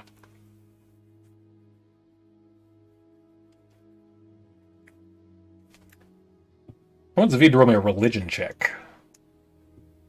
Okay. AKA roll a help me I'm lost check. That's not quite enough. Do you have a hero point? Yes. And give yourself guidance. You're looking for 44, so you need an 8, I guess. Alright. +1 to this. There it is. Okay, 55. That is a critical. You're putting together some stuff. The aligning. Well, that's just what they call the conjunction. Yeah, I got that one pretty. Yeah, quick. that was the easy one. But you also remember that Farah Samatrix is the mortal who became the Watcher, who became Eshtabai and Pharasma. And you remember you specifically had asked Pharasma, what about Grotus? How does he fit into all of this?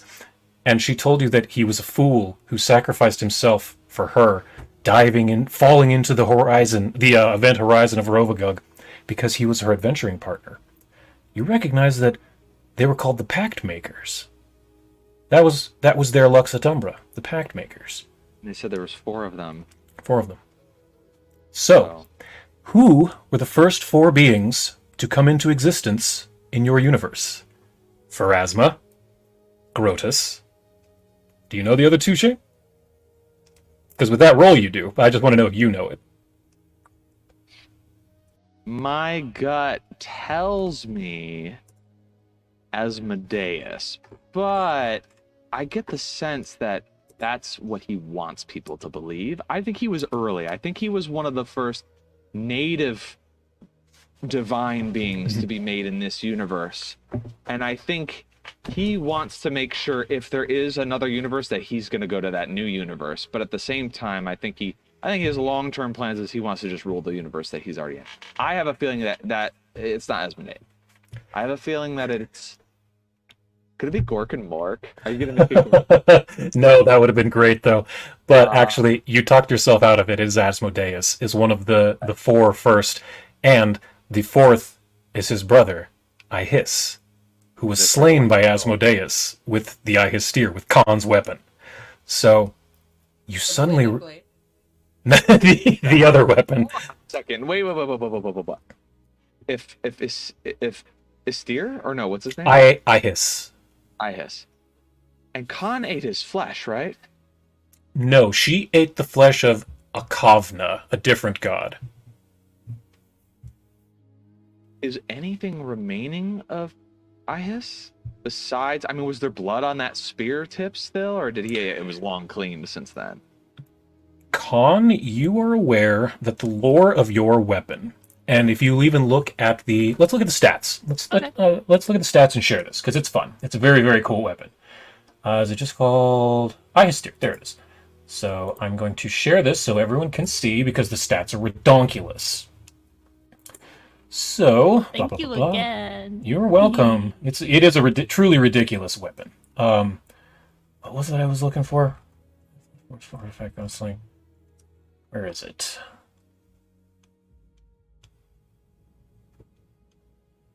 There it is. Yes. So once per day, it's above the word impossible. It's her activate for 2 abilities, a command. She can once per day. You release a portion of the death scream of Ihis, murdered brother of Asmodeus. A 9th level sound burst erupts from the Ihisteer. So basically, his death scream exists in her weapon.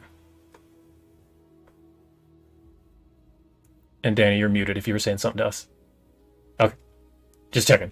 I saw your mouth move. But yeah, Khan, you recognize that his death scream, at least as far as you're aware, is still within your weapon. Yeah.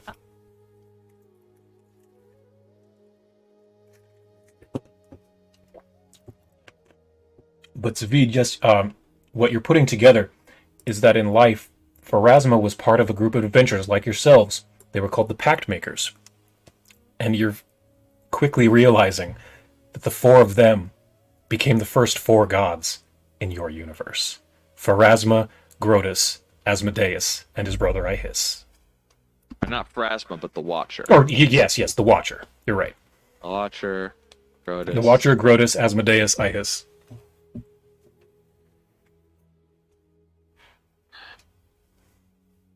Okay. I had to talk myself out of it then. Now that you said Gork and Mork, though, I'm kind of disappointed I didn't make that work. That would have been fun. I'm like, where do they fit into all this? Right? Yeah, that's a good question. They're literally weird enough to call their clerks weird boys, and they're the only ones that do that. Now, obviously, it's because they've imported in from a different. Yeah, they're from a different franchise. That you could have made that work as like that mythology existed in the old universe or something. I could have made that work. Yeah, that would have been fun. But that's what you find in that data crystal. I share the revelation with everybody, and I say, now I am more wary than ever about Asmodeus's role in all this. Or if he is one of the four first gods, and only one of two that have any reason and sense left to them, since Grotus does not speak to anyone, not even its own clerics, then, and I should say, canonically, it is said that if you're a cleric of Grotus and you finally hear the voice of Grotus, you have gone mad. Like, it is canonical that, like, oh, that means madness is upon you because Grotus isn't supposed to talk. So, like, if you start hearing his voice and he's telling you the blah, blah, blah, blah, blah, that means you've gone crazy. The cult of Grotus is weird when you really dig into it. Yeah. I think going through a singularity will do that to you. I mean, turning Yeah. into a moonlit. Like, he really did transform completely into something weird. Oh, my girlfriend became the moon. Thank you. Over here, Point Elliot. Thank you. I'll take mine. What was I Hiss? I wonder, do I know with that religion check, like I Hiss's portfolio, what was he in charge of before he was killed by Asmodeus? Oh, that's a great question. I can pull that up real fast. He was good. I know, lawful good, I can tell you that. Was that like the first murder in this? Yes. Asmodeus invented the concept of, or now you're getting the sense Asmodeus ported over the concept of murder from his universe. Yes. He didn't invent murder. He brought that over. Murder is not native to this universe. Asmodeus brought it here. Ihis was the first deity, or one of the first deities, and brother and equal of Asmodeus. According to the Book of the Damned, he was one of the two primeval entities with his brother. Together they are known as the First. Ooh, that's all we know. We don't know Ihis's... That's they had a big battle. Called the War in Heaven, because let's see. Yes, Ihis felt sympathy for mortals who were as of yet but puppets for the deities and granted them the right to forge a destiny of their own. He gave mortals the right to forge their own destinies, and Asmodeus did not like that. So they went to war, and Asmodeus murdered him. So this is some time after they arrived. This is like Yes. well after. Way after. Okay.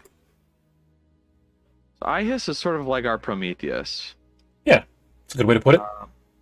But instead of getting your liver eaten every day for all eternity, he just straight up got fucking murked, just killed. Yeah. Okay. And the only so- remaining aspect of him that you're aware of is his scream within Khan's weapon. Interesting. Trying to understand, like, what does Asmodeus want? Since he didn't want mortals to have free will, he wanted us to be slaves to his will, essentially, right? Because that's what lawful evil's all about. Yeah. He's in hell. Hell structure is all just about that. So clearly, that's what he wants, and obviously, he's gonna want that for the whole multiverse. He's our ally. For now, a fair weather ally, because he needs the universe to exist to rule it. That's right. So he's invested in that. However, he is at odds with the current order of things. He does not like how things are going, and he wants to change it. He's not satisfied, and if we go back to the status quo, that will not work for him. Or rather, he'll only support that if he thinks that it's a step in the direction of where he wants things to go. And Asmodeus has very good foresight. He can plan out centuries to thousands of years in advance with his scheme. So he's probably already looking at, he wants to steer us to make certain decisions so that it'll make later events happen the way he wants them to happen.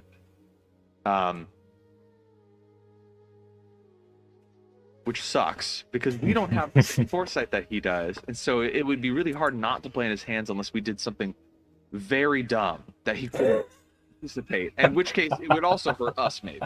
Right? Yeah. Yeah. Unless it's so dumb that it comes around the other side and it's brilliant.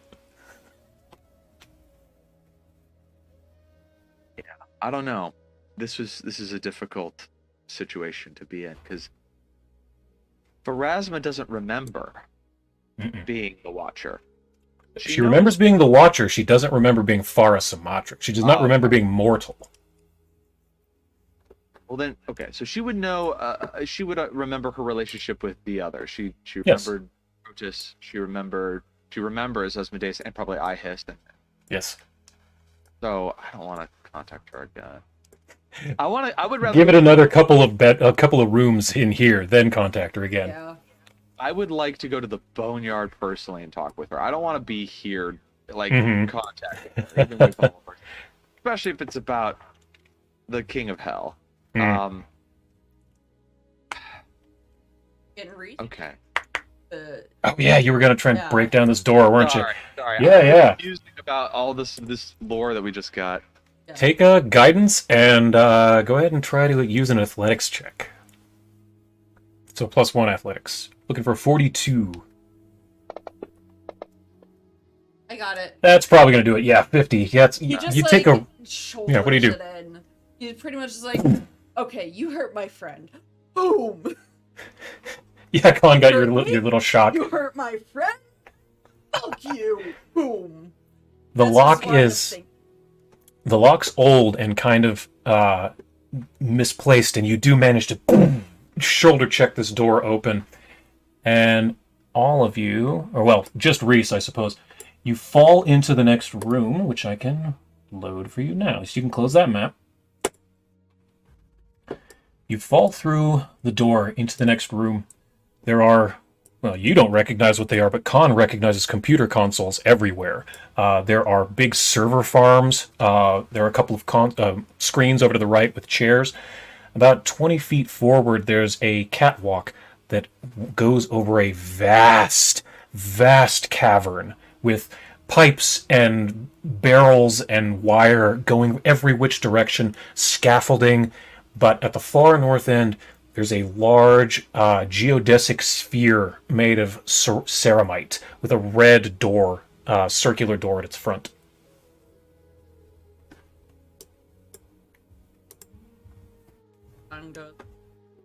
That has her name.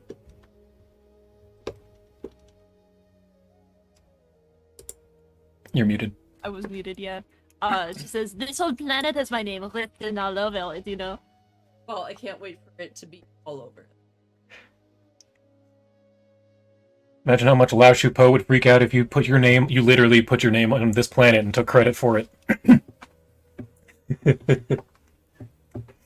Everyone give me There's perception only, checks. 4 people left from this planet. There's only 4 witnesses. And all the people that lived here, no one's gonna understand what they're saying. Exactly. And no one's gonna believe them. Been here for years. There's no other way. Khan built it. Khan built it. She is the one who has all of the Khan walks architecture over to like the pieces. catwalk and then stops and pulls their weapon out, and it becomes like the first episode of Invincible. Like, what are you doing? And then she just fucking kills them. Yes! That show is so good. I still haven't seen any of it other than that first scene, because that and him beating up his son. Yeah. All 4 season shit. I haven't seen anything else after that. I've only seen I've been meaning to season watch 1, it. but yeah. Everyone give me perception checks. Can I Perception do mine check. at disadvantage? Because now Connor's Yes. thinking about putting her name on the planet as opposed Absolutely. to looking around. I love when y'all choose to take disadvantage. It's So like I'll just roll twice and supplies. we'll take the lower one. Oh, 38. Yeah, Khan, you're thinking about the repercussions of what if I did just take credit for this whole planet? Yeah, what if I made this planet the whole time? It was She's me. just, she's just lost in like in her mind. She's Sauce. constructing a fantasy of after we all become like immortal or whatever, and we wait for this planet to be cleared of radiation, we could come back and we'll see Khan's name right here on this catwalk, and then she can say to everyone, "Yes, I made this planet." So she's got like stars in her eyes. She's not here. But Zavid thankfully is. You notice that one of the computer monitors over to the right is on. it probably pinged on when Khan connected the drift rock. Just over to the right, one of those consoles is on. Oh, over here. Yeah, right, one of those. Okay. I'll let's sit down and gesture for Reese and Danny to come over. Especially Reese, because I think Reese can speak this language. Yeah, Reese is. Yeah, and give me another Civrac lore check, Reese. Whoops, whoop, oh god. Hold up. I accidentally made the DC 700 because my finger slipped. Go ahead. Sorry. There you go, 48. More than enough. You're getting exceptionally good at this, Reese. Without an issue, you crack your knuckles, and then you hack the system. I'm in. And once more, Dr. Farasama, the screen lights up with an electric hum. A few lines of static-covered code flash past before the image of Dr. Farah Samatrix appears. She looks quite disheveled, as though she's not slept in days. She begins to speak in a panicked voice. Emergency log. Reactor core outer shell. Critical levels of cascading failures have begun. The hierarchs have enacted evacuation plan 5-theta. Superconducting magnetic confinement power loss has gone parabolic. It will not be long before the capacitors fall below minimum levels. The prison walls will fail. My design has failed. We still have one more chance left. If the weapon can be activated in time, it has the power to evaporate the entirety of the prison, singularity at its core and all. I would be saddened to destroy my creation, but if I do not, the rogue black hole we imprison will devour my beloved Galarian anyway. Yet, it is my responsibility to do what I must to be done to save my people from extinction, to save this universe from being devoured. My fellow pact makers think we can simply fight the singularity, to stab a hole into physics. I have not the heart to tell them that once the prison fails, our plans will fail.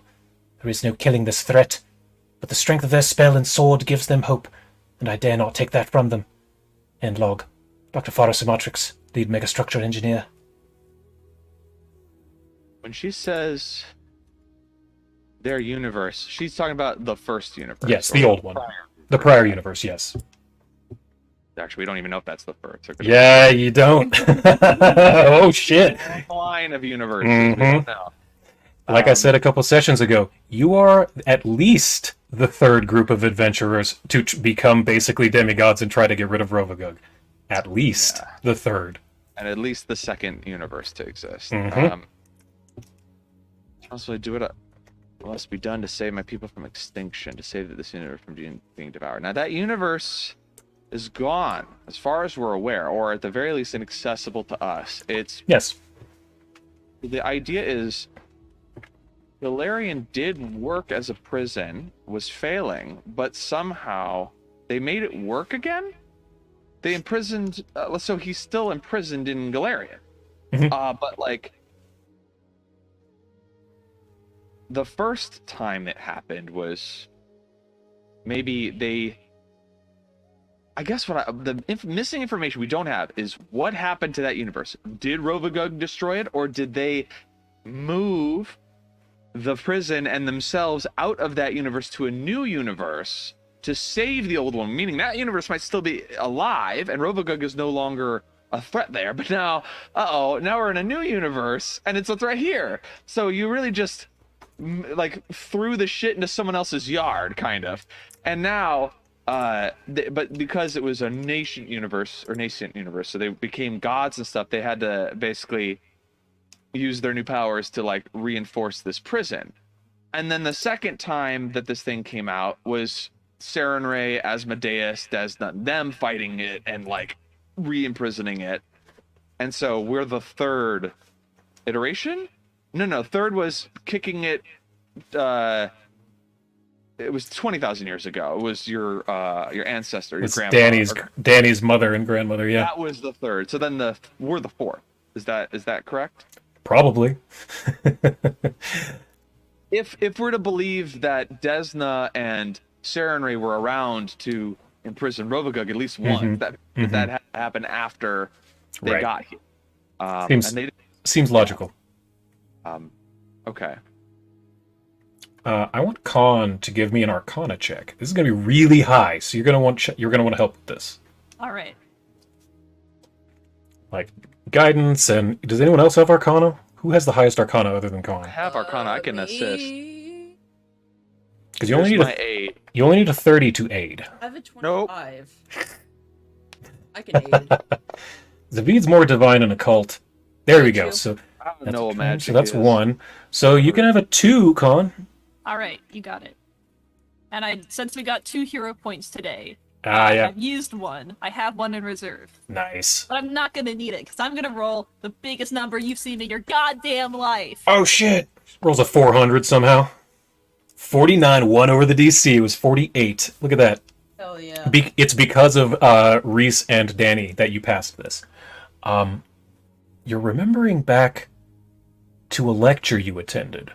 This crazy gnome that you've remembered him before on Eox when King Jarek told you about Rovagug being a black hole. Yeah. When you were coming up with the idea of letting him radiate and killing the black hole, this gnome named Dr. Albert de Fiddlefaddle. He was crazy. You were the only one in the lecture hall because no one else within 3,000 miles could understand what this crazy-ass gnome was talking about. It was physics and black holes and space-time and wormholes and all this. And you're remembering something he said. Something you thought was really weird. And you just kind of laughed it off at the time. But you remember that he said that when you really do the math, and you dig deep into the math of black holes, the math says that on the other side should be a white hole in a new universe. It's possible they fell through and popped out the other side.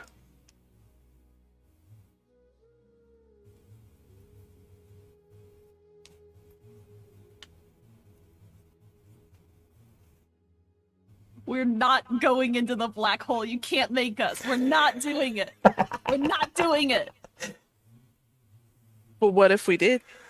We can't. Don't But here's the thing. tricks. Here's the thing. This Farah Samatrix's group failed miserably against Rovagug, so you know that's a bad idea. Yeah. Like, at the very least, you know it's a very, very bad idea. Wait, is there a black hole here right now?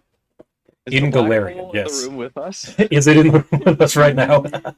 Con turns around, is immediately sucked into the into the other side. I'm like, what if Danny just jumps into the black hole? Like that TikTok I sent of Doom? Doom? Doom? Doom? Why Doom? Someone made an animation of that. I saw it. Like, It's so funny. of like literally they summon a black hole and Yeah. just the one person screaming doom is the only one that gets sucked in. So it's all just to take out one person. Doom! Reminds me of Gur, yeah. Yes. Included. Doom, doom, doom. Oh yeah, but Con, you were gonna walk across the catwalk, weren't you? You were getting mad with power. What are you Yeah. doing at the moment? I kind of interrupted with I just wanted to get the data crystal out of the way. Now we can Yeah, go back to you yeah, being yeah. power mad. Go for it. Fantastic. Hold on. Did I close the map? I can reshare it. One sec. Oh, thank you. I've been sharing a gazillion pieces of art. Like we're finally getting to the big climax of this this arc. So I've got just art, maps. Con is she's walking down the catwalk and she's just gonna like lean on the railing and like with her little rat claw she's gonna write her name in the the metal oh shit, what's it an alloy with? Ceramite is what I've been Yeah. calling it. She tries to like engrave her name in the ceramite just real quick as she's walking. Does she break her nail or not is the question. Fortitude save. DC of let's say 44. Alright. Big money, no whammies. Nice. Of course you roll a natural 20 on the stupidest thing that you've rolled in weeks. I want you to describe this because it's so funny. What happens here? So Con, half remembering a nonsense physics lecture from an insane man, but also thinking about, you know, the legacy of this place, the legacy of her place that she made. That you Oh. invented. Yeah. She's gripped by wanting to make sure that she has her name on it. And so it's almost absent-minded. She kind of forgets that, like, hey, this is a really tough material. It just went to space. Well, the type of stuff is in space. I think just her sheer determination to plant her mark on her thing that she made imbues her claw with some of her trickster magic. I'm gonna say that Lao Shu Po, not Pipette, Lao Shu Po smiles upon you, and you can have the next 3 rolls you make are at advantage. Ooh! I'll Yes. take it. I like that. The next 3 rolls you make are at advantage. They have to be the next 3. You can't pick. You can't pick the next Can't pick 3. and choose. Yeah, Nope. Next 3. that's fine by me. You try to remember that because I'm gonna forget. I'm sure. Yeah. But as you're walking across, what do you do here? After you claw your name into this ceramite railing. And it's so fast, no one even notices. She may as well just have brushed her hand on the railing. No, she's gonna keep on wandering towards the ominous red sphere. She's going to the Las Vegas sphere, is what she's doing. Yes. It's so ominous. I love this map so much. Yeah. Didn't the sphere get shut down, or it's like Oh, did gonna it? close or something like I that? hadn't heard that. That's funny. Maybe that's just source. I made it the fuck up, but Source, I made it up. Trust me, bro. that's Yeah. Okay. that's a nice argument, Senator. Why don't you back it up with a source? My source is I made it the fuck up. Okay, so you see that this does appear to be some kind of pressure lock, but it also appears that it can probably be controlled by that panel to the right. You may need Reese for that. Yeah, she'll scamper on over. And she'll look back and kind of beckon Reese over. Pulls himself away. And my rat senses are tingling. And he's on just hitting it a little, trying to make it work. I'm gonna need a 44 Sivrak check.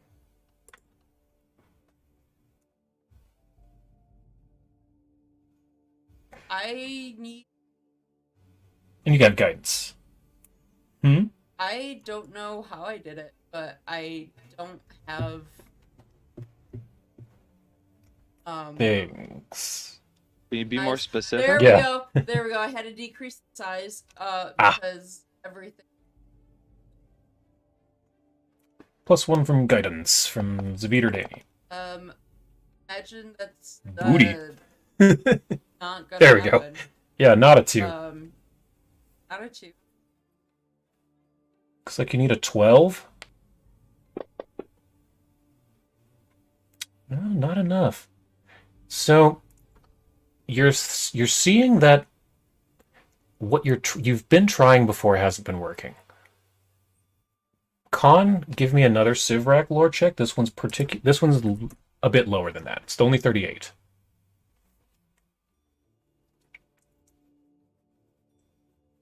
Now yours was a little higher. This specific one is a little lower for Con for a different reason.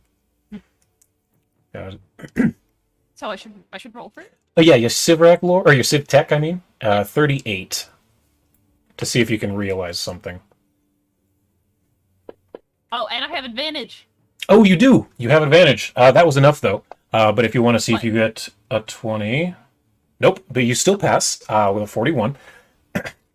You realize that while power has been restored to this computer system, there's still red lights all over this big sphere machine. Its auxiliary power has not been activated. It might need a little boost from Danny's song. Ah, I see. Every time she sings, she kicks these things into working order. At least it like sparks it. It's like a shot of adrenaline, like an EpiPen. Yeah. Reese and Con just look like not as. That's good. And Danny, what are you doing? You're over with Zavid. David, what are you doing?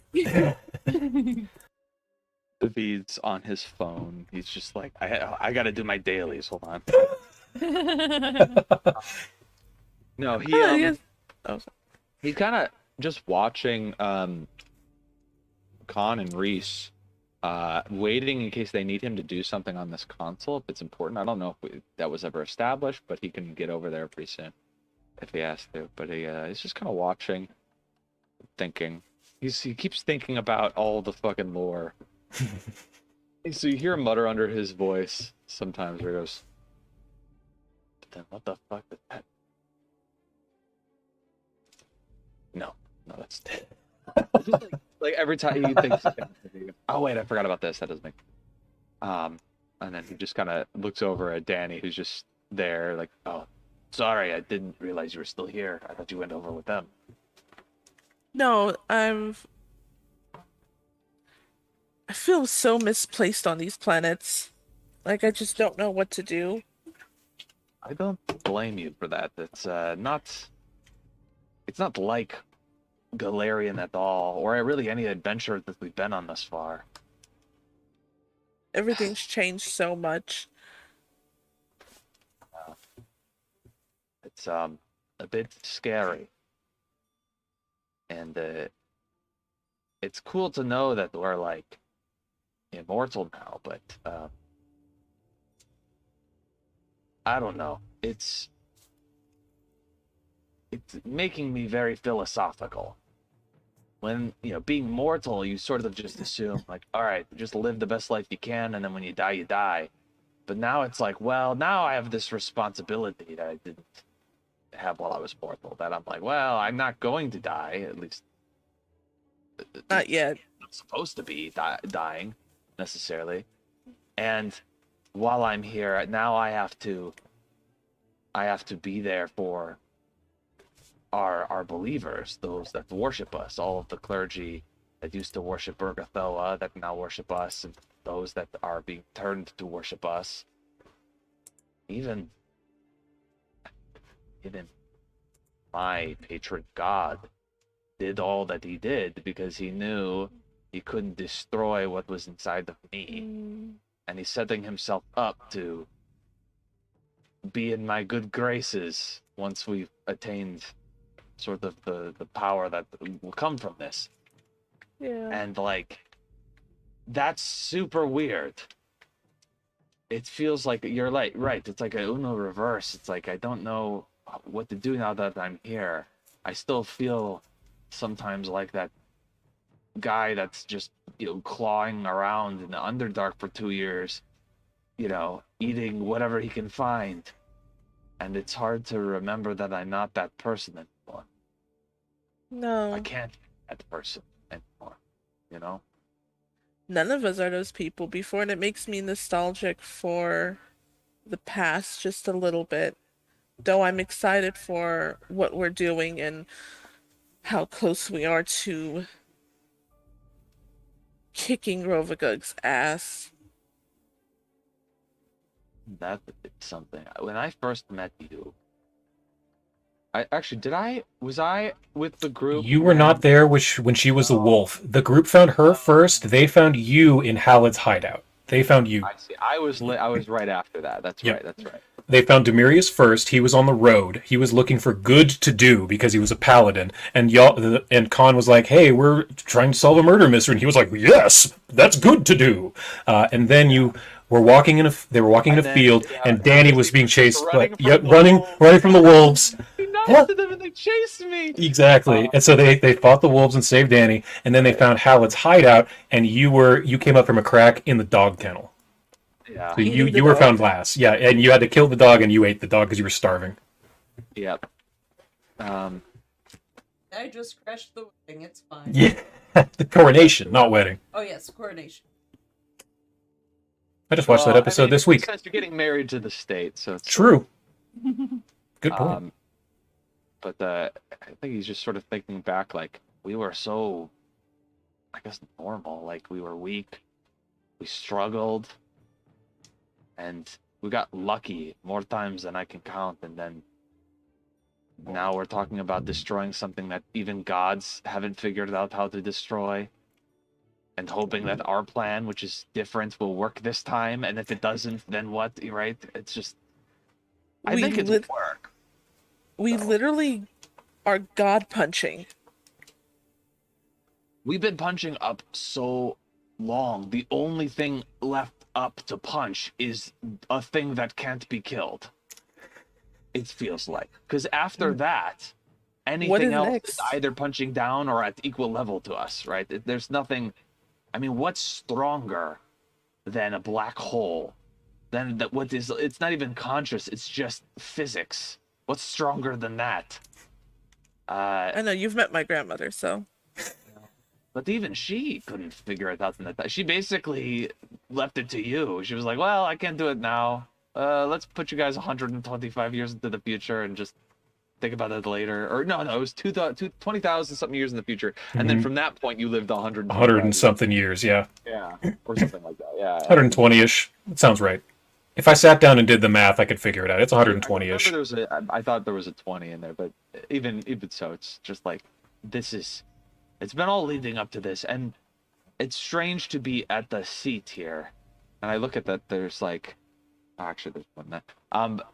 It's strange to be in this position where we are, the fate of this universe, and the gods that preside over it is in our hands, and yet we would not have gotten here without the help from everybody else. It just feels like we carry a lot of weight on our shoulders, a lot of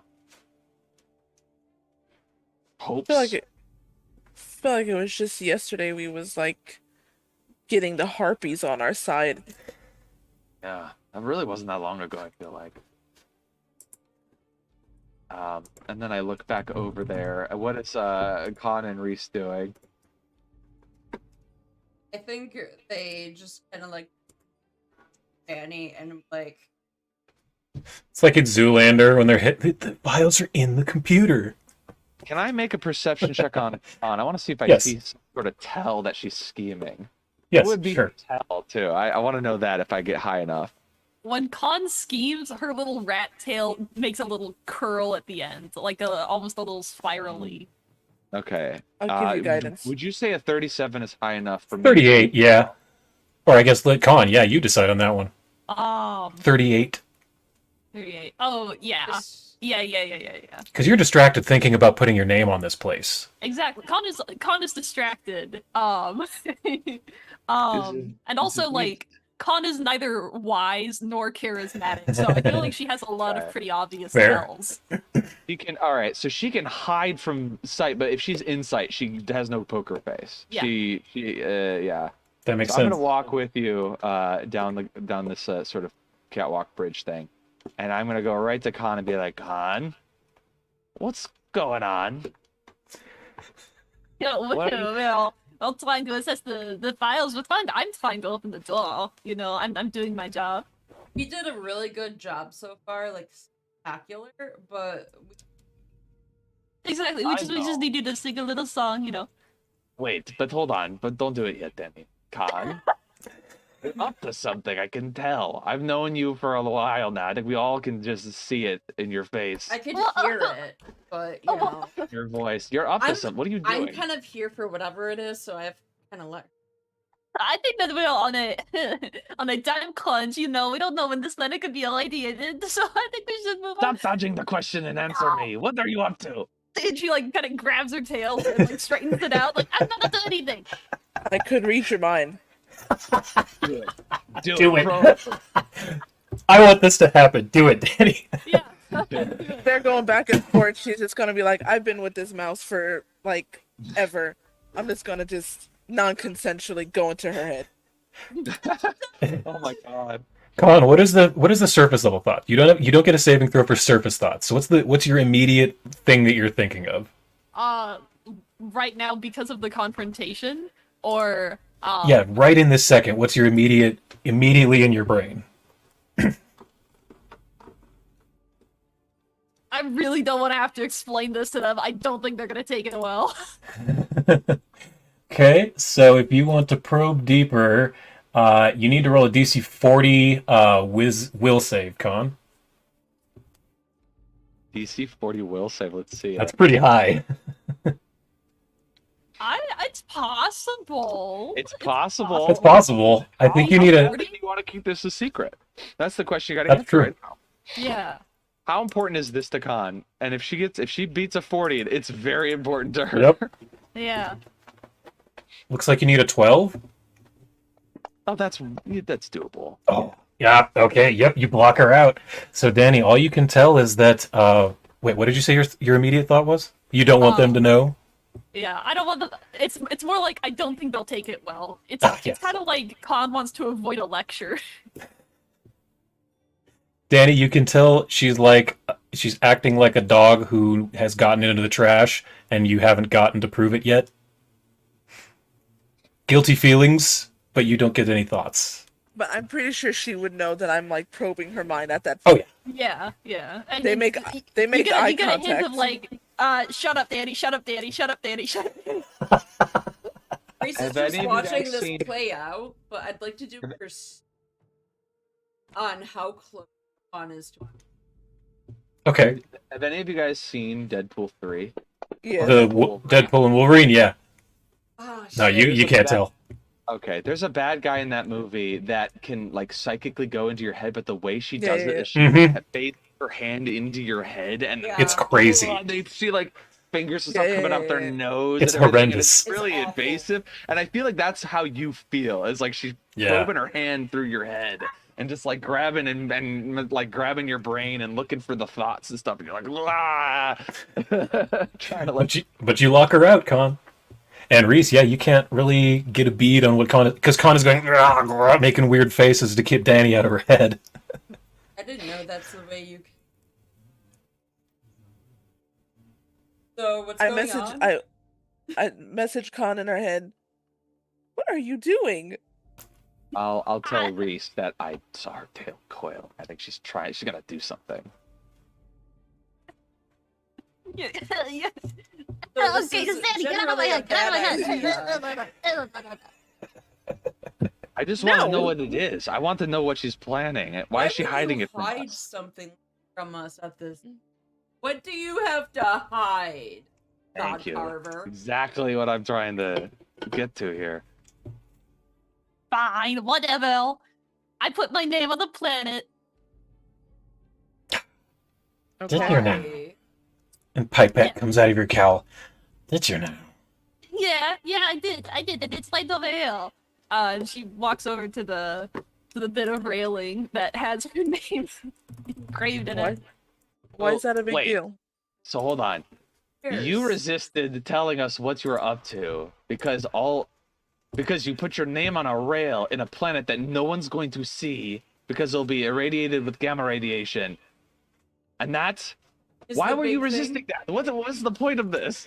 Well, you know, one day, eventually, it's not going to be irradiated with gamma radiation, and then we're going to be back, and then you know, I can kind of be like, oh, it's my planet that I made. That's actually quite smart. That you made? It is my edict to take credit for that which you did not do, is it not?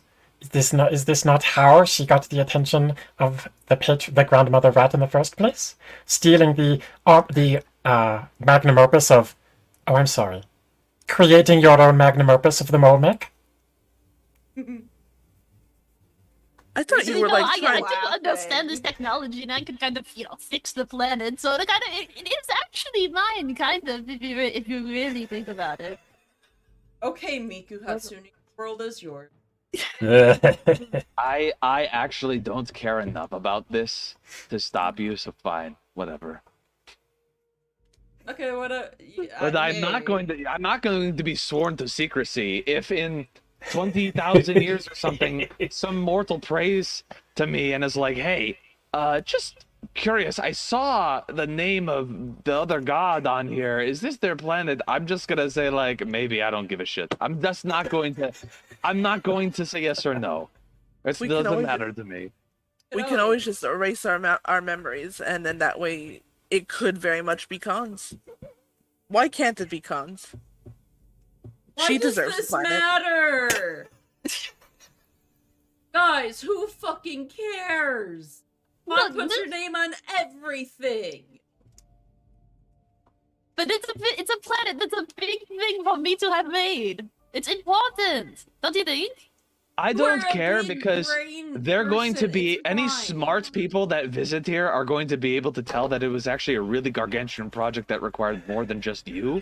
And there's no other evidence on here that you did anything. So I think it's fine because Oh, okay, so the smart people will engineer figure can out say, that you "Oh, this didn't is make my it. planet," and no one has a problem with it. But when I do it, suddenly it's a problem. Because it's a problem. For You can have- Asma, I obviously. didn't say it was a problem. I just said I don't care. And I know that the truth will be self-evident. If someone's out here examining this place, they're gonna figure out that you didn't make it. Saying Khan was here does not give you credit for the planet. It's not gonna work. But if you want to write your name here and on some other places, hey, who am I to stop you, right? Go for it. Well, in It's 20,000 your- years, we'll see how the cards are played. Anyway, Danny, can you sing at this rock and open the door? But Sing all this I'm rock. thinking is Eli messaging me going, yeah, you know, you guys should be level 20 real soon.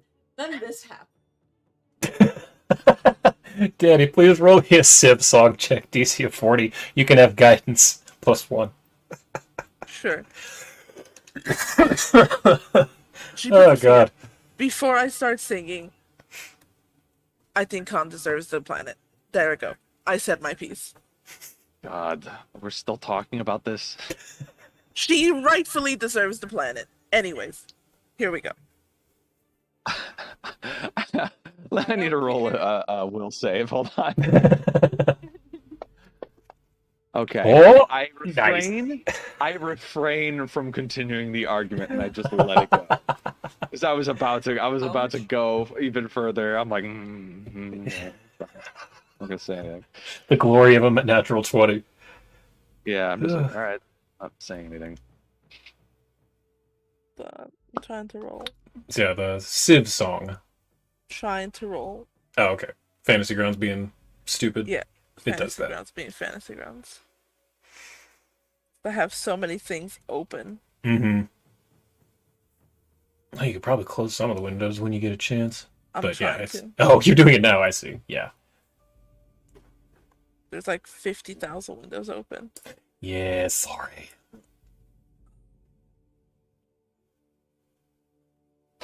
Okay, let's see. There we go. Hey. Oh! I can either take that and say she was really caught up on that argument, but I'm going to use a what's it called? A hero point? Hero point. Oh, You hysterical. start going off. And then Oh, say, can you see? It's the Fergie. I was thinking Roseanne Barr. Yeah. But yeah, Fergie's was also epically terrible. Oh my Oh god. God. 2 in a row? I refuse. I don't care. I'm taking this last one. If it's a No, third, then Danny, you know what? Fuck Danny, it. take my hero. No. Oh, there you go. Okay. Hold my hero point. Hero point. Okay. If it's a third time, it's the universe saying let it happen. Oh, if it's a third time, that's like a 1 in 8,000. I've seen it. Oh my It's god, a a nat 2. 2! Love it! It's bad. You know what? She's really caught up on this argument, and it's just, and the whole conversation, so her brain is just not there, and her heart is just not in the song. And it's Nope. really bad. Very off. It's too minor key, because you're upset and mad. So it's this really minor key dirge that's coming out, and the machine turns the dial and locks an extra mechanism. Can you be a little less angry, Danny? There actually You was a take little feedback. bit of reverb when you said that, and it felt like you were yelling it across Good. the. Danny, Will you? how many times do you have to try to say, like, and go for a little. What's the holdup? Danny saying off key. Too pissed off. About what? Just I sing. don't know. she realizes that she's hangry. Here, It's been a while since she's fed. yeah, hey, do you have any cheese left over? I think Danny's a I little can't- pissed off. I can't eat cheese. I drink blood. My God. Wow, Reese, that's really insensitive.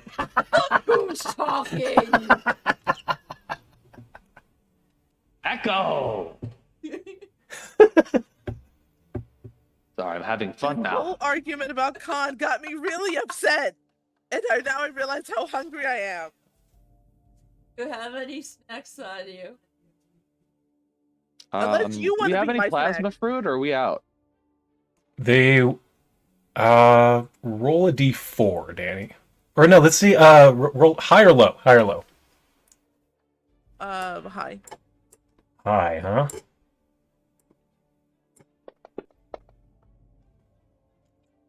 $58.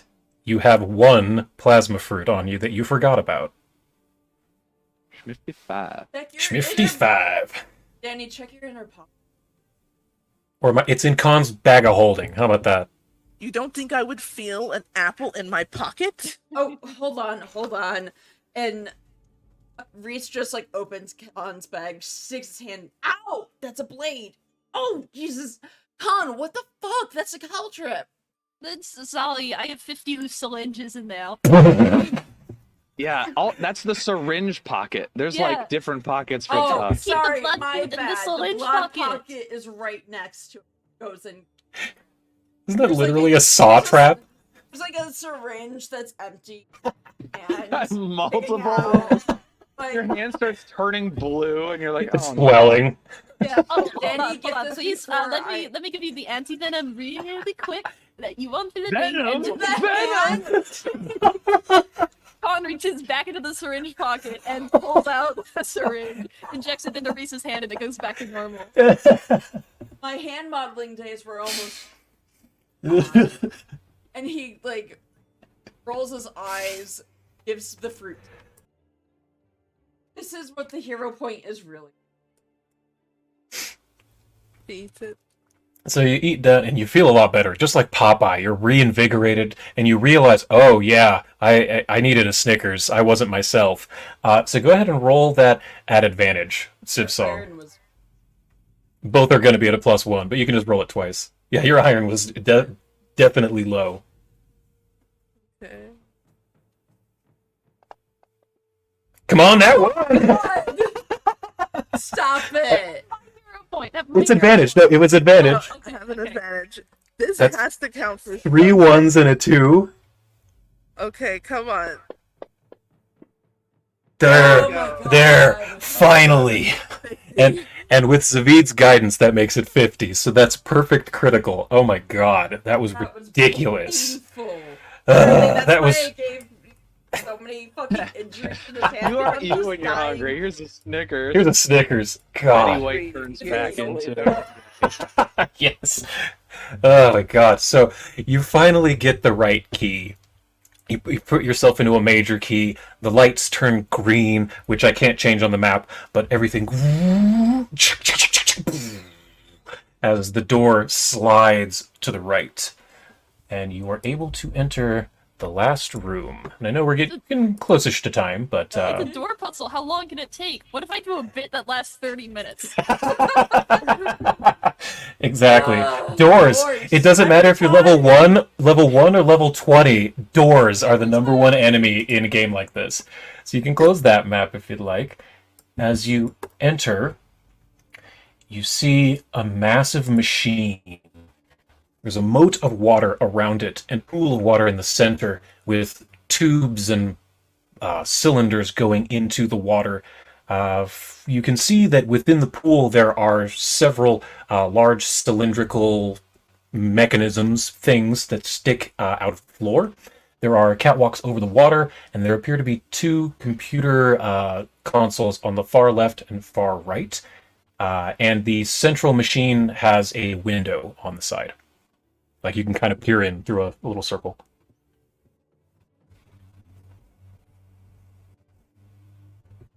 I hope that map has loaded.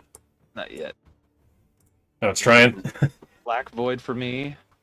But I'll Okay. play something once it pops up. All right. Sweet. Good. Okay. Yeah, But, there it is. Entirely made out of ceramite, as per the entire planet. It's fully technological, but there is a river of water and a pool of water. Or what appears to be water, anyway.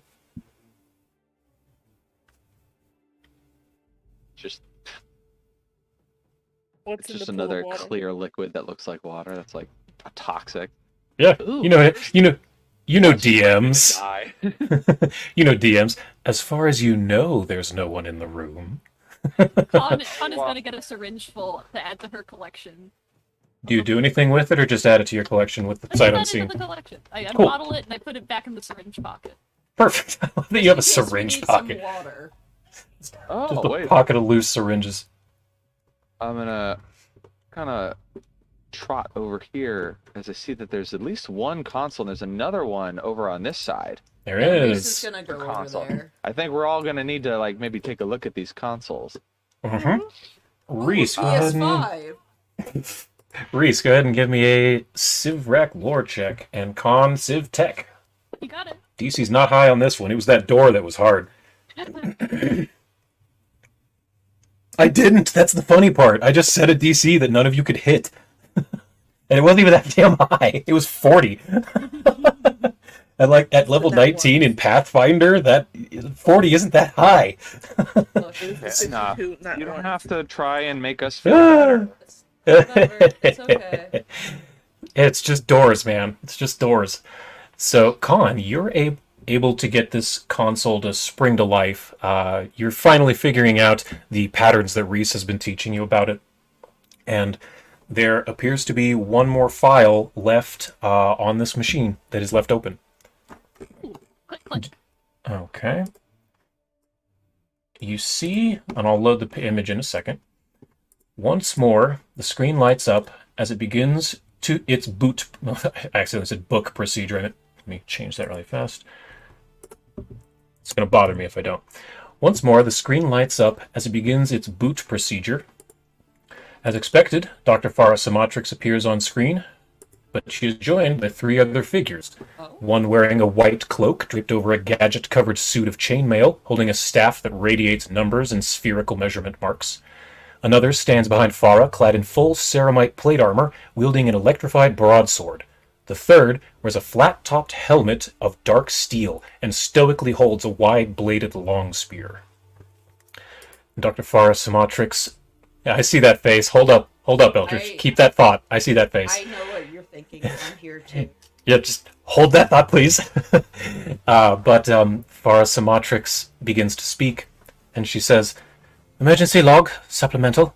We have received confirmation from the hierarchs that the population has been evacuated. They have given us the go-ahead to proceed into the reactor core. Once we repair it and restore consistent power to the gamma beam, the degenerator's demiplane will open up.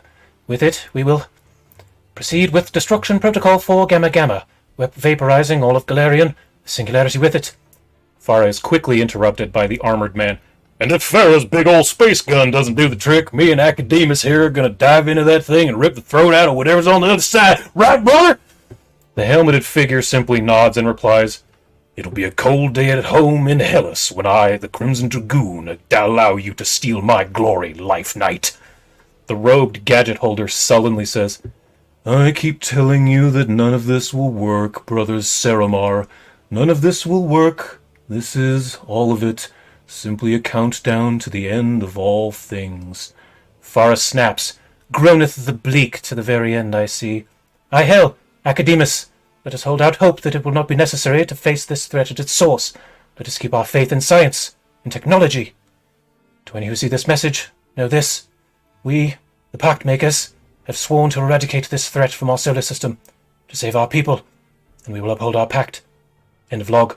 Dr. Farah Samatrix, lead megastructure engineer." Doot.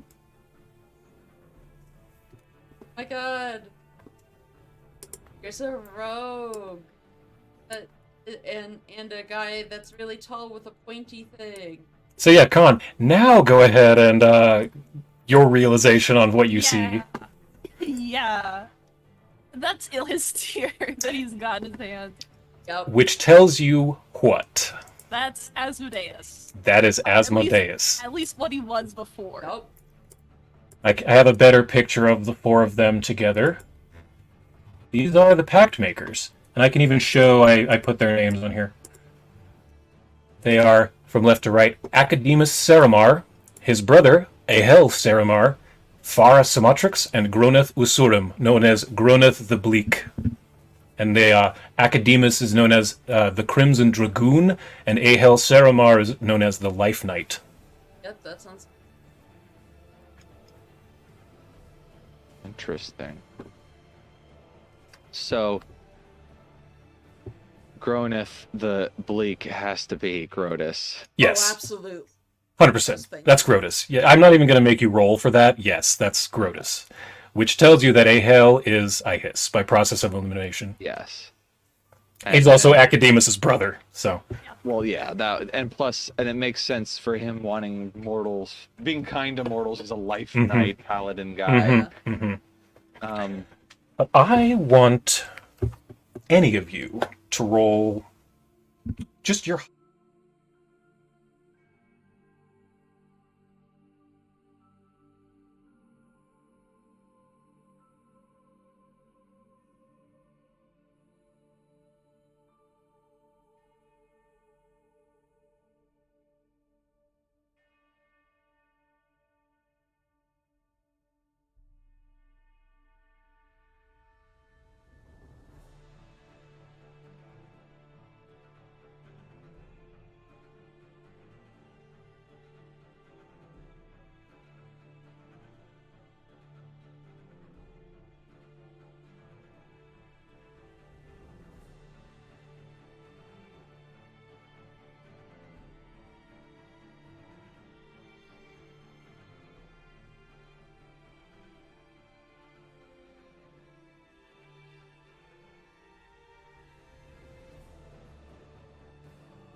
before. Oh my god, I don't know how, and I'm so sorry. Hmm? He ended up on the unscreen. Oh, and I don't know for how long. Oh, no. What the fuck? God damn it. How does this always happen? I don't know. Well, jump us in and we'll get as much as we can. We're live right now. Don't Okay. worry. Hey, everybody. Don't know what just happened, but We don't know where I'll we left figure it out later. Off last. I'm so sorry. My something. Well, then, OBS. where we left, the group is within the inner core of what is called the Starheart, which Khan has figured out is a nuclear fusion reactor. And the group has just found a journal log from the previous universe showing the image of the Pact Makers, the group of adventurers who became the first four gods in their own universe. And I think that catches us up. Yeah. But yes, Zavid, so you're listening to this and you're realizing that Hospitaller is not really a thing.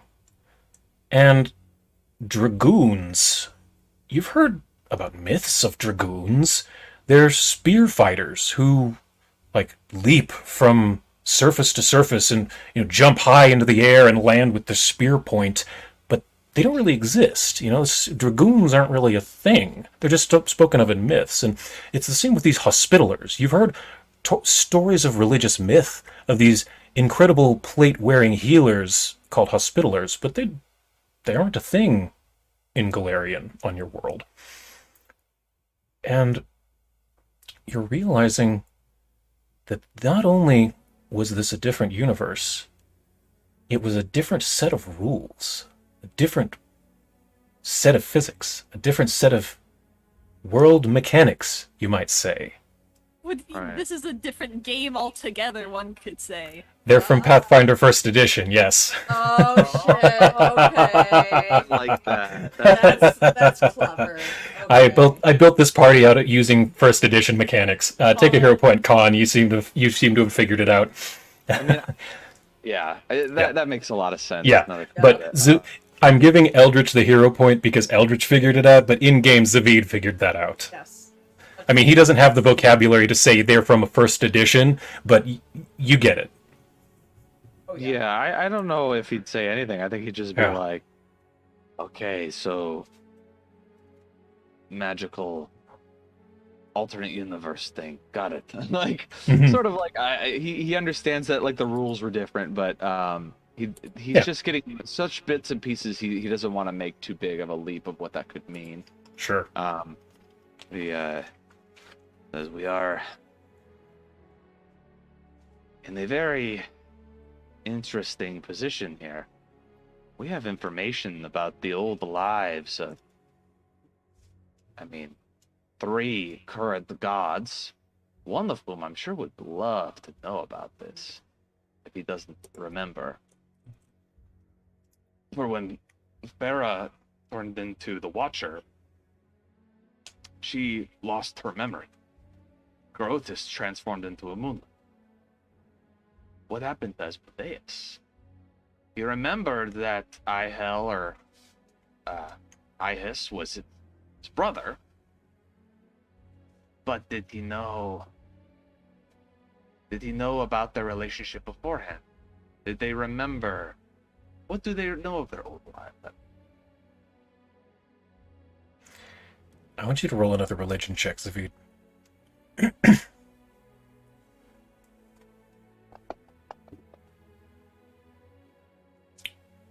Good time for a critical success. 53, not 17. In a flash, your eyes go wide as saucers as you realize you know the true name of 3 gods. All right. Ew. Oh shit! You know Asmodeus's true Ew. name. Academius. Academus Saramar. Theramar.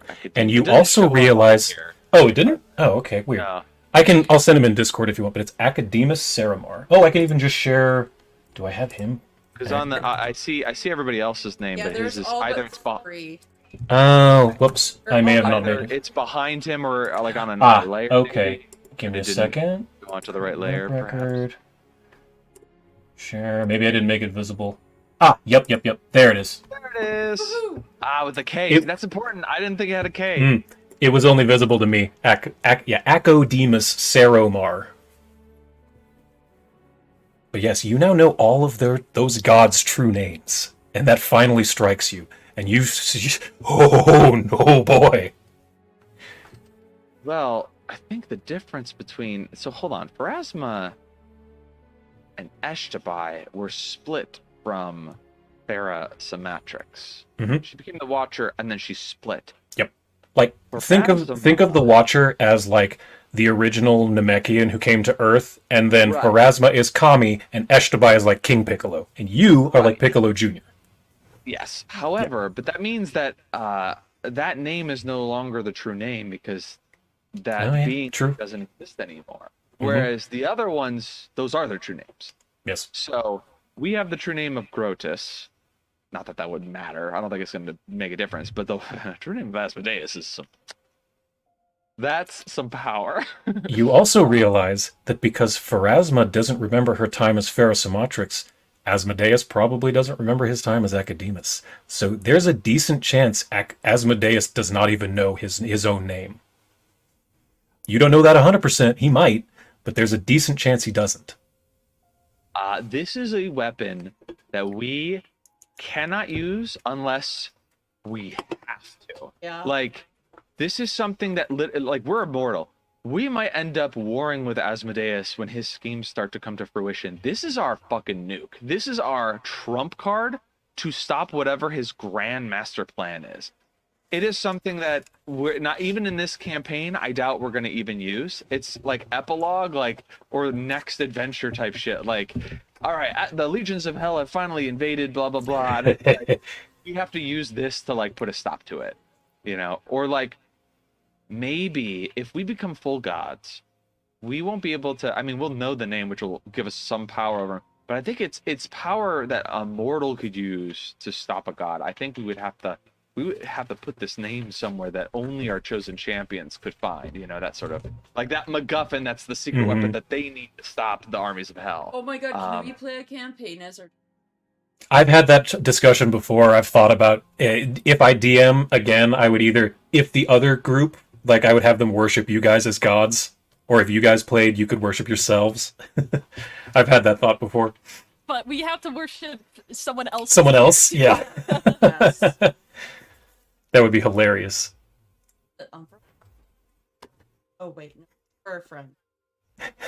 So, and realizing this, I will quietly share that information with everyone. Be like, okay,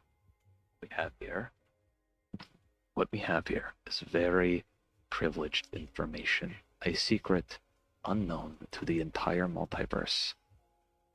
I don't know if you meant to talk to us, Ash, or if you're talking to the side, but you're muted. I think she's talking to her husband. We need to keep this a secret. And I look over to Khan and I'm like, I know I will be able to trust you to keep this one secret. Because of the Lao Shu Po connection. Like, Lao Shu Po having this secret too would be crazy. But here's the crazy thing. She pledged herself to Asmodeus as an underling. And so, I don't know if... See, here's the thing. You were Lao Shu Po's... You've got Pipette and everything, but like... Can Pipette read? Pipette eats scrolls, but can Pipette actually read? Yeah. Okay.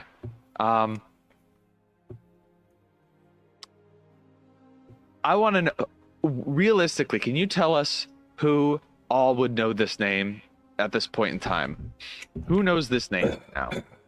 Literally just the people in this room. So Pipette Because knows, Pipette knows now, yeah. and Pipette is an incarnation of a god, so now that god Yes. knows this name, right? Yes, essentially. Lao Shu Po basically knows this now. Lao Shu Po knows everything that we're learning and doing at all times, essentially. Okay. Basically. Unless Khan the only- specifically puts Pipette in her familiar demiplane, because that's a thing witches can do, which I don't think you've ever done. I've never done that. Yeah, but unless Khan explicitly does that, then Lao Shu Po knows everything y'all know. So that means that Lao Shu Po also has the secret, which She ain't the telling. goddess of secrets makes sense to keep it. She wouldn't tell anybody, but she might. I don't know what Grandmother Rat's going to do with this. She could do a lot of things. I don't think it's in her character to try to bargain the name to Asmodeus for some personal gain. I think she might use it in defense because she's serving Asmodeus. If he ever tried to undo her or steal her divinity for himself to gain power for himself, she could use her knowledge of his true name to defend herself and stop that from happening and basically sever their agreement and like become her own goddess again. I feel like that's her severance package, is like to make sure she can't get she's got tenure is the idea, and she retires when she's ready is what I think she would use this for, is like personal security. But I'm worried. I don't want this secret to get out because I don't want him to know that the secret exists at all. He needs to think that his true name is lost, and that also means that what we've learned about Pharasma needs to be secret too. All of this has to stay hidden for him not to catch on, because if he knows that we know Pharasma's original name, then he might think, oh wait, then maybe he knows my original name and he would become our enemy. So we can't have that. The only other ones that know of Pharasmatrix are the beings that are here, but they don't understand what Pharasma is, and they also don't understand what she even is. They just think, oh, that's someone who is literally, they're not going to remember even the name. They're not going to remember it. So, The lady who the pointy-eared lady. So as long as we keep them ignorant of the real truth of who these people are, they're safe, and Asmodeus will not be able to gain any information from them, which means they will be safe from his wrath as well. We need to be very careful about what we've just learned. This is a weapon against him that no one else has. Asmodeus would kill for this. For every other god or goddess, the native ones, typically their true names are the names that they have. Like Iomade, that's her name in life and as a goddess. Sarenrae is very not shy about her name, but it makes them vulnerable to magic that can target them. Typically, they have their other protections in place, but what makes Asmodeus special is that no one knows his true name, not even him. So that you can't directly target him with certain effects. You can't invoke his name in certain magics. It is a measure of protection that makes him hard to affect with these things, which makes him... people can't deal with him, but if that name gets out, he's now suddenly just as vulnerable as all the other native gods to Galarian. And him being one of 3 gods whose names are not known, Pharasma, Grotus, and him. No one cares about Grotus. No one's going to fuck with Pharasma being the Lady of Graves. She has such a prominent position, and no one can fuck with Asmodeus. That makes him... Yeah, we need to be careful. We need to be very careful. Khan's gonna pull out Pipette and be like, you held that. No talking. No telling. She does this with her paw, and cartoonishly a zipper appears and closes. She's actually a real, like, stuffed animal that had zippers and stuff the whole time. All right, that now, if we understand the seriousness of this, we need to remember these names, commit them to our memory, and then we need to destroy this, or like hide this away. Hide it, not destroy. Hide it. You could put the data crystal into the Lao Shu Po dimension. The vault. The vault. It has to go into the vault. Yeah. So that's easy enough. Can Pipette, since Lao Shu Po's working for Asmodeus, does he have access to all of her shit? Can he get to her vault? No. Because he might know that she has a vault of secrets. He knows she has it. Yeah. He might be interested in worming his way in there, so I want to be sure he can't get to it. How confident is Pipette about him not getting access, essentially? My mind is my own. This is the truth of where the secret vault lies. It is in the negative space between my neurons. I go into my own brain to access it. And as you know, Zavid, even when you are the direct disciple of a patron deity, your thoughts are your own. Were your thoughts not separate from Kaburi?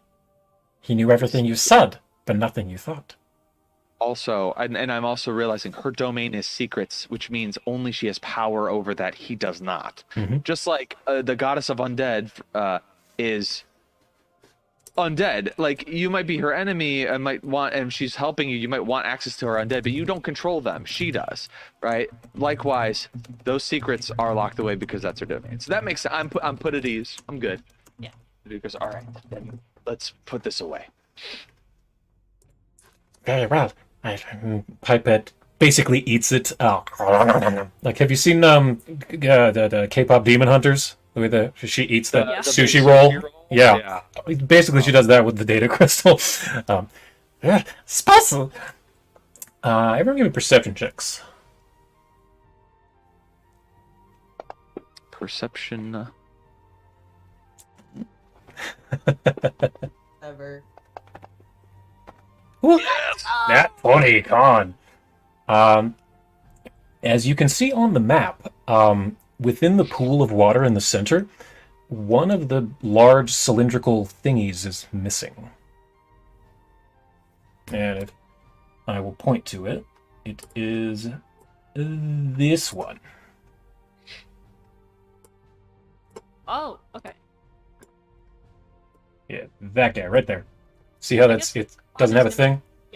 Anna's gonna get a closer look to even see what these green thingies are. Anything where I am? It's exactly the same console as on the other side, but it doesn't have a data crystal in it. It's essentially redundant. Okay, cool. Yeah, but Con, give me crafting. Okay.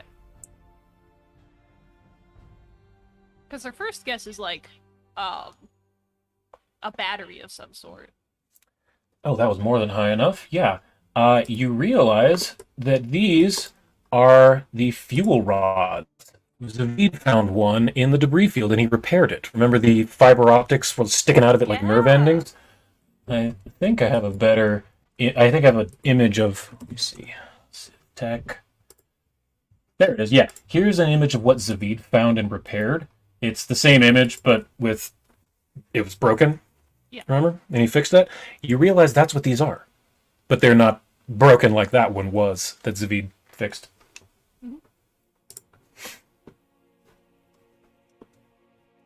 Otherwise, are they, like, identical? Otherwise, they are identical. Yes, it's just they're just missing one, Okay. which is in Zavid's bag. Then Khan is gonna, like, scamper over, and just start rooting through his bag. Does she get stuck with any syringes or crumbs or something like that? David's got a mishmash of stuff. I think he's got like forgotten small trinkets from back when we were all mortals and I needed like a monkey charm or something, and just like, but like a lot of the stuff that like one-time use stuff that like is no longer useful anymore, or like just like the Indiana whip and like mementos that he just carries with him, little things to remember like where they've been. Like it's really not important, he shouldn't carry them with him, but he just kind of does. Oh. You're finding a lot of like, you know, like a receipt for the cheese that he got at Apple. I already ate through it all, but like that receipt is there, and it's like like not laminated, but like in a protective thing. So always remember how to get back to that cheese place, so you can get more cheese. Then instead of being stuck by syringes, Khan is stuck by nice memories, adventures with her friends. Exactly. Give me a thievery check. So root through his bag. Afford. Yeah, good enough. I was looking for 38. Yeah, you managed to find the control rod that he'd fixed. Then she just like scurries away with it, and is thinking, okay, this is probably not so good to stick my hand into. It's a big thing, right? These look pretty big on help. Yeah, Reese could help.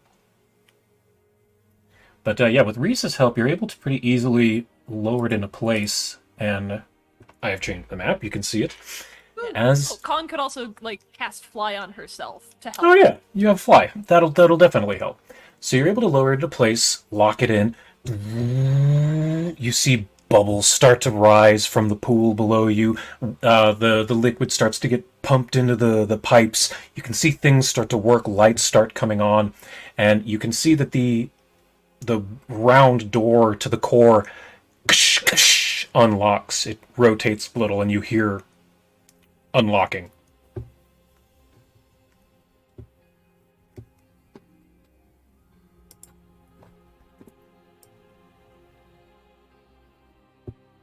Yeah, I think so. Con, give me another crafting check, please. Got it. That was enough. Yes, it's enough. As you're walking across this catwalk, you're realizing that this isn't water. This is deuterium. It's hydrogen. Liquid hydrogen. What you realize, this is a fusion reactor. Of course this is hydrogen. This is the fuel. And it also regulates and cools the fuel rods. So this isn't water. It's a good thing you didn't dive into it. Yeah. But you do realize, yeah, there is a window that you can kind of peek through to look into the core. And you see that, let's see, give me one more crafting check. All right, no, Civ Tech check on this one. Tech, you got Civ it. Tech. Civ check. Civ check. 37 civ check. Probably gonna need more than that. Yeah. That was a little low. You need to have guidance from somebody. I think you still have 1 hero point, right? Yeah. Oh, Reese. Nice, thank you. Thank you. Looks like you need 7 with guidance. Ugh. Can anyone aid? Reese, can you just aid? Yes. You do your civ, or your civ lore.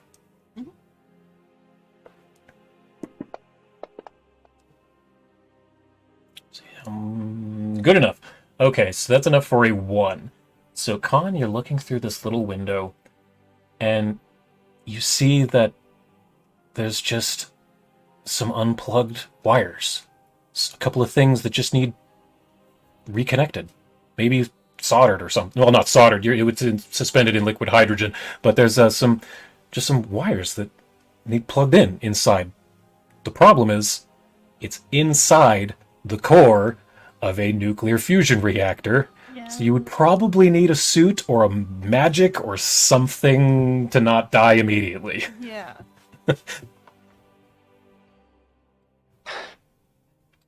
So how you do that is up to you. But you know you're going to need some sort of protection here. Yeah. But you realize you need to go in there. Zvi, do you have any magic that could protect me from dangerous chemicals of instant death? You mean, do I have anything that could protect you from going inside what happens in the interior of a star? Well, let's see. I've got these old bones I picked up, brooms. I got, but then I kind of take it seriously. But I'm like, all right, well, here's what we can do. I have a 10th level magic, and I could see what is available to me. But Don't you have like endurance or whatever, the protection from extreme heat? You could upcast that. In fact, I would allow you to upcast it to 10th to allow it to work inside the core of an artificial star. okay, I would love to do that, but let me double check. I actually want to see what's available. Let's see. Oh, how about indestructibility, which is Oh, hell! There you go. I just wanted you to cast 10th level magic because it's awesome. Oh, it's yourself. You sever yourself from cause and effect for the duration of the spell. You are immune to any effect or damage that would harm you, excluding effects caused by artifacts, the effect power, or similarly. For this, since you're not doing it in combat, I'll say you can do it on con. Since it isn't a combat. Okay. How And- quickly It's a can you combat. get in and get out? Combat, yes. How quickly can you get in and get out? I mean, the wires are within sight. It shouldn't take long at all. Can you do it within 6 seconds? Oh, no, I don't think I can do that. Haste. Then I can give you haste, and I can give myself haste. I wish Oh, I that's could And you have give- wings. I wish I could give you warp stuff. You know what? This is you. If you guys do your touch and become a god for a moment thing, you can Oh, give her your shit. warp step. Yeah. Again, it's not in a combat. I'll let you do that. here's what I'm gonna do. I'm gonna give you foresight. Wait, So- you guys all have that ability where you can like mesh all of your god abilities into Yeah, one. It's like a Voltron. daily thing. That's true. What abilities do you want to Voltron together into con? All I need, so indestructibility Hmm. is lasts until the start of my next turn. It's 1 turn of not being dead. And with I would like it to last a little longer than that. Maybe a minute would be good. everything's Could plus we- 5 feet. Could we just all hold hands? I cast 10th level indestructibility, except it lasts for a minute. We extend its thing, and then she can just go in and do her thing. Cool thing, Sure. warp stuff, you can use it to pro climb, fly, or swim. Right, if you have. Swim. So then you can also make the most Uh-huh. of that minute. You'll just Yeah. go right to where you need to be, and then you just boom, go right back out. Yeah, you get plus 5 feet. Danny, do you have any abilities you can or spells you can pump into this that would aid con? Take a look. So what is she trying to do? She's trying to not die inside the core of a nuclear reactor, swim as fast as silkily possible, and get out of there. Let's see. That's where Danny is.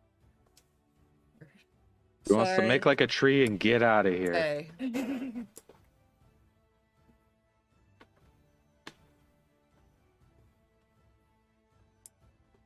God.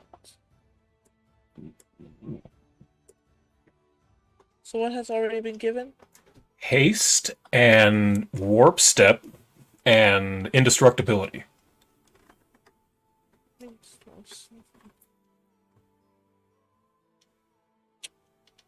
I don't know why. You could give her Like regenerate for when her indestructibility wears off, and she could gain extra hit points. You could do Spirit Link, which would cause her to take less damage. I could do. I'm trying to. I don't know why Fantasy Grounds is lagging so hard right now. It knows you're trying to save the universe. It wants to stop you. Exactly.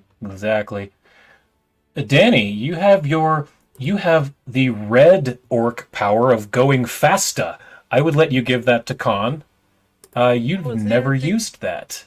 It was either that or if I could get her to turn into some sort of animal.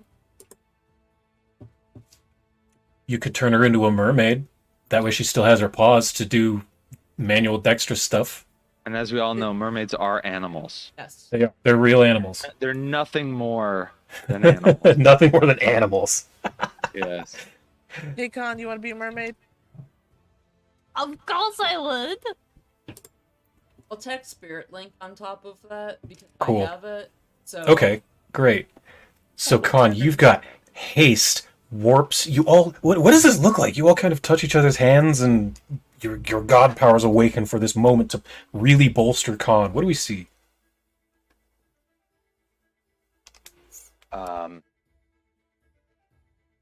I think indestructibility looks like a sort of almost like a filter over your sort of body, where it, like the colors have been tweaked to really bring out. What color do we want it to bring out? I think red. I think like Red. a sort of like a reddish sort of absolutely. kind of the inverse of what if you've ever seen Adventure Time, when when Finn's dating Flame Princess, he gets like a thing that makes him all blue so he can like not be killed. That's similar to that, but it's red, and it's just sort of this kind of vibrant sort of hue that you have on you that shows that you are indestructible, and you have 1 minute to dive in there, swim super fast, and save us all. Yeah, and I think. What does your warp step look like, Reese? warp step will appear when she Mhm. will seem like a blur part. And I think there though in that moment with Spirit Link kind of has like that a glow to that indestructible. She's red and glowing, pretty much. And moves. My side, she's a motherfucking mermaid. Yep. Motherfucking mermaid. Pigtail. That's great. Nope, wrong direction.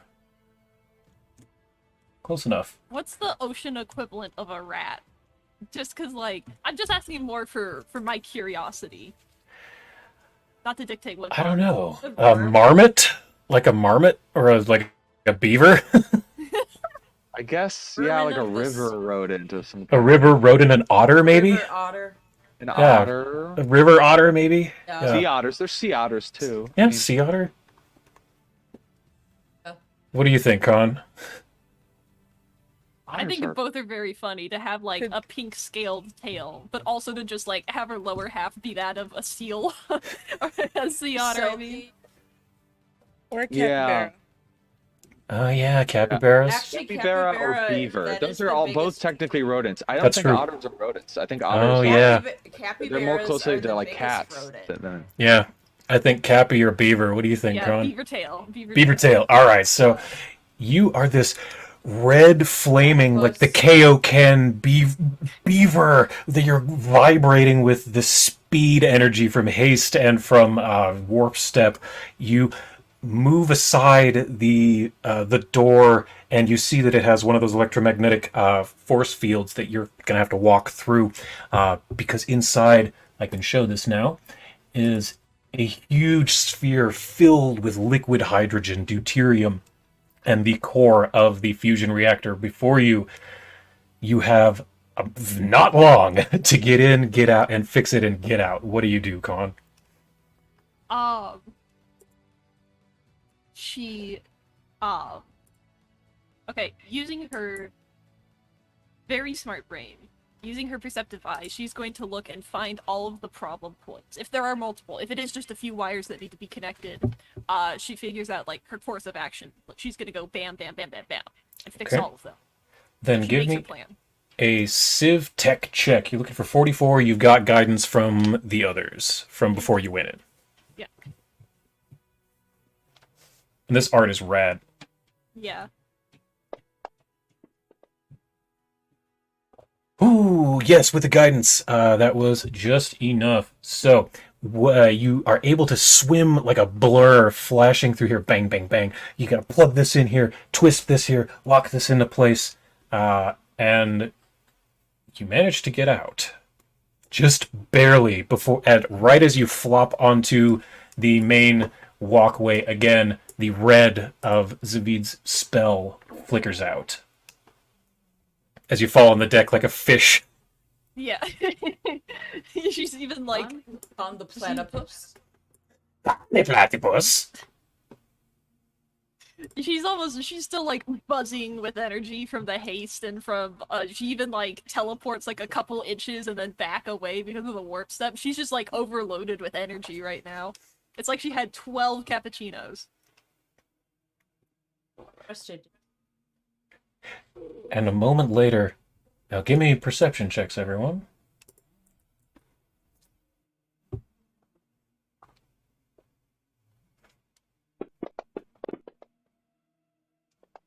I saw Oh, a nat wow. 20. Yeah, Con, you're one with the planet, and you realize the power is back. The planet is active. You need to get the fuck off of here now. Like, Danny needs to teleport you onto the ship, and you need to leave now. Let's go. Yeah, I think Khan just like jitteringly, her beaver tail's like slapping against the metal railing, like grabs onto Danny's ankles and is like, "We're leaving." Yeah, I'm about to ask. Don't So, have to so tell how me did it go? twice. We're leaving. Okay, we're leaving. So, yes, We Danny gate is... over. Gate is gone. Yeah, that was a 10th level spell. But Danny does have 8th level teleport. That she's able to just teleport all of you back to the ship. So I'm going to throw you on there real quick, and we're very nearly done. Focus on fate. Very, very close. Very nearly. We're almost there. Almost there. So that's why I'm just putting you back on the ship. Got it. So you bamf back with Danny's magic. You're on the ship. You see the swarm, your auto-gnome. You see the...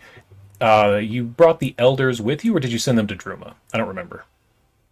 Brought them with us. Either way, they're on the ship with... Oh, you brought them with you? Okay, they're on the ship with you then. Yeah. Okay, so everyone's here. All the other Civ are on Druma. What do you do?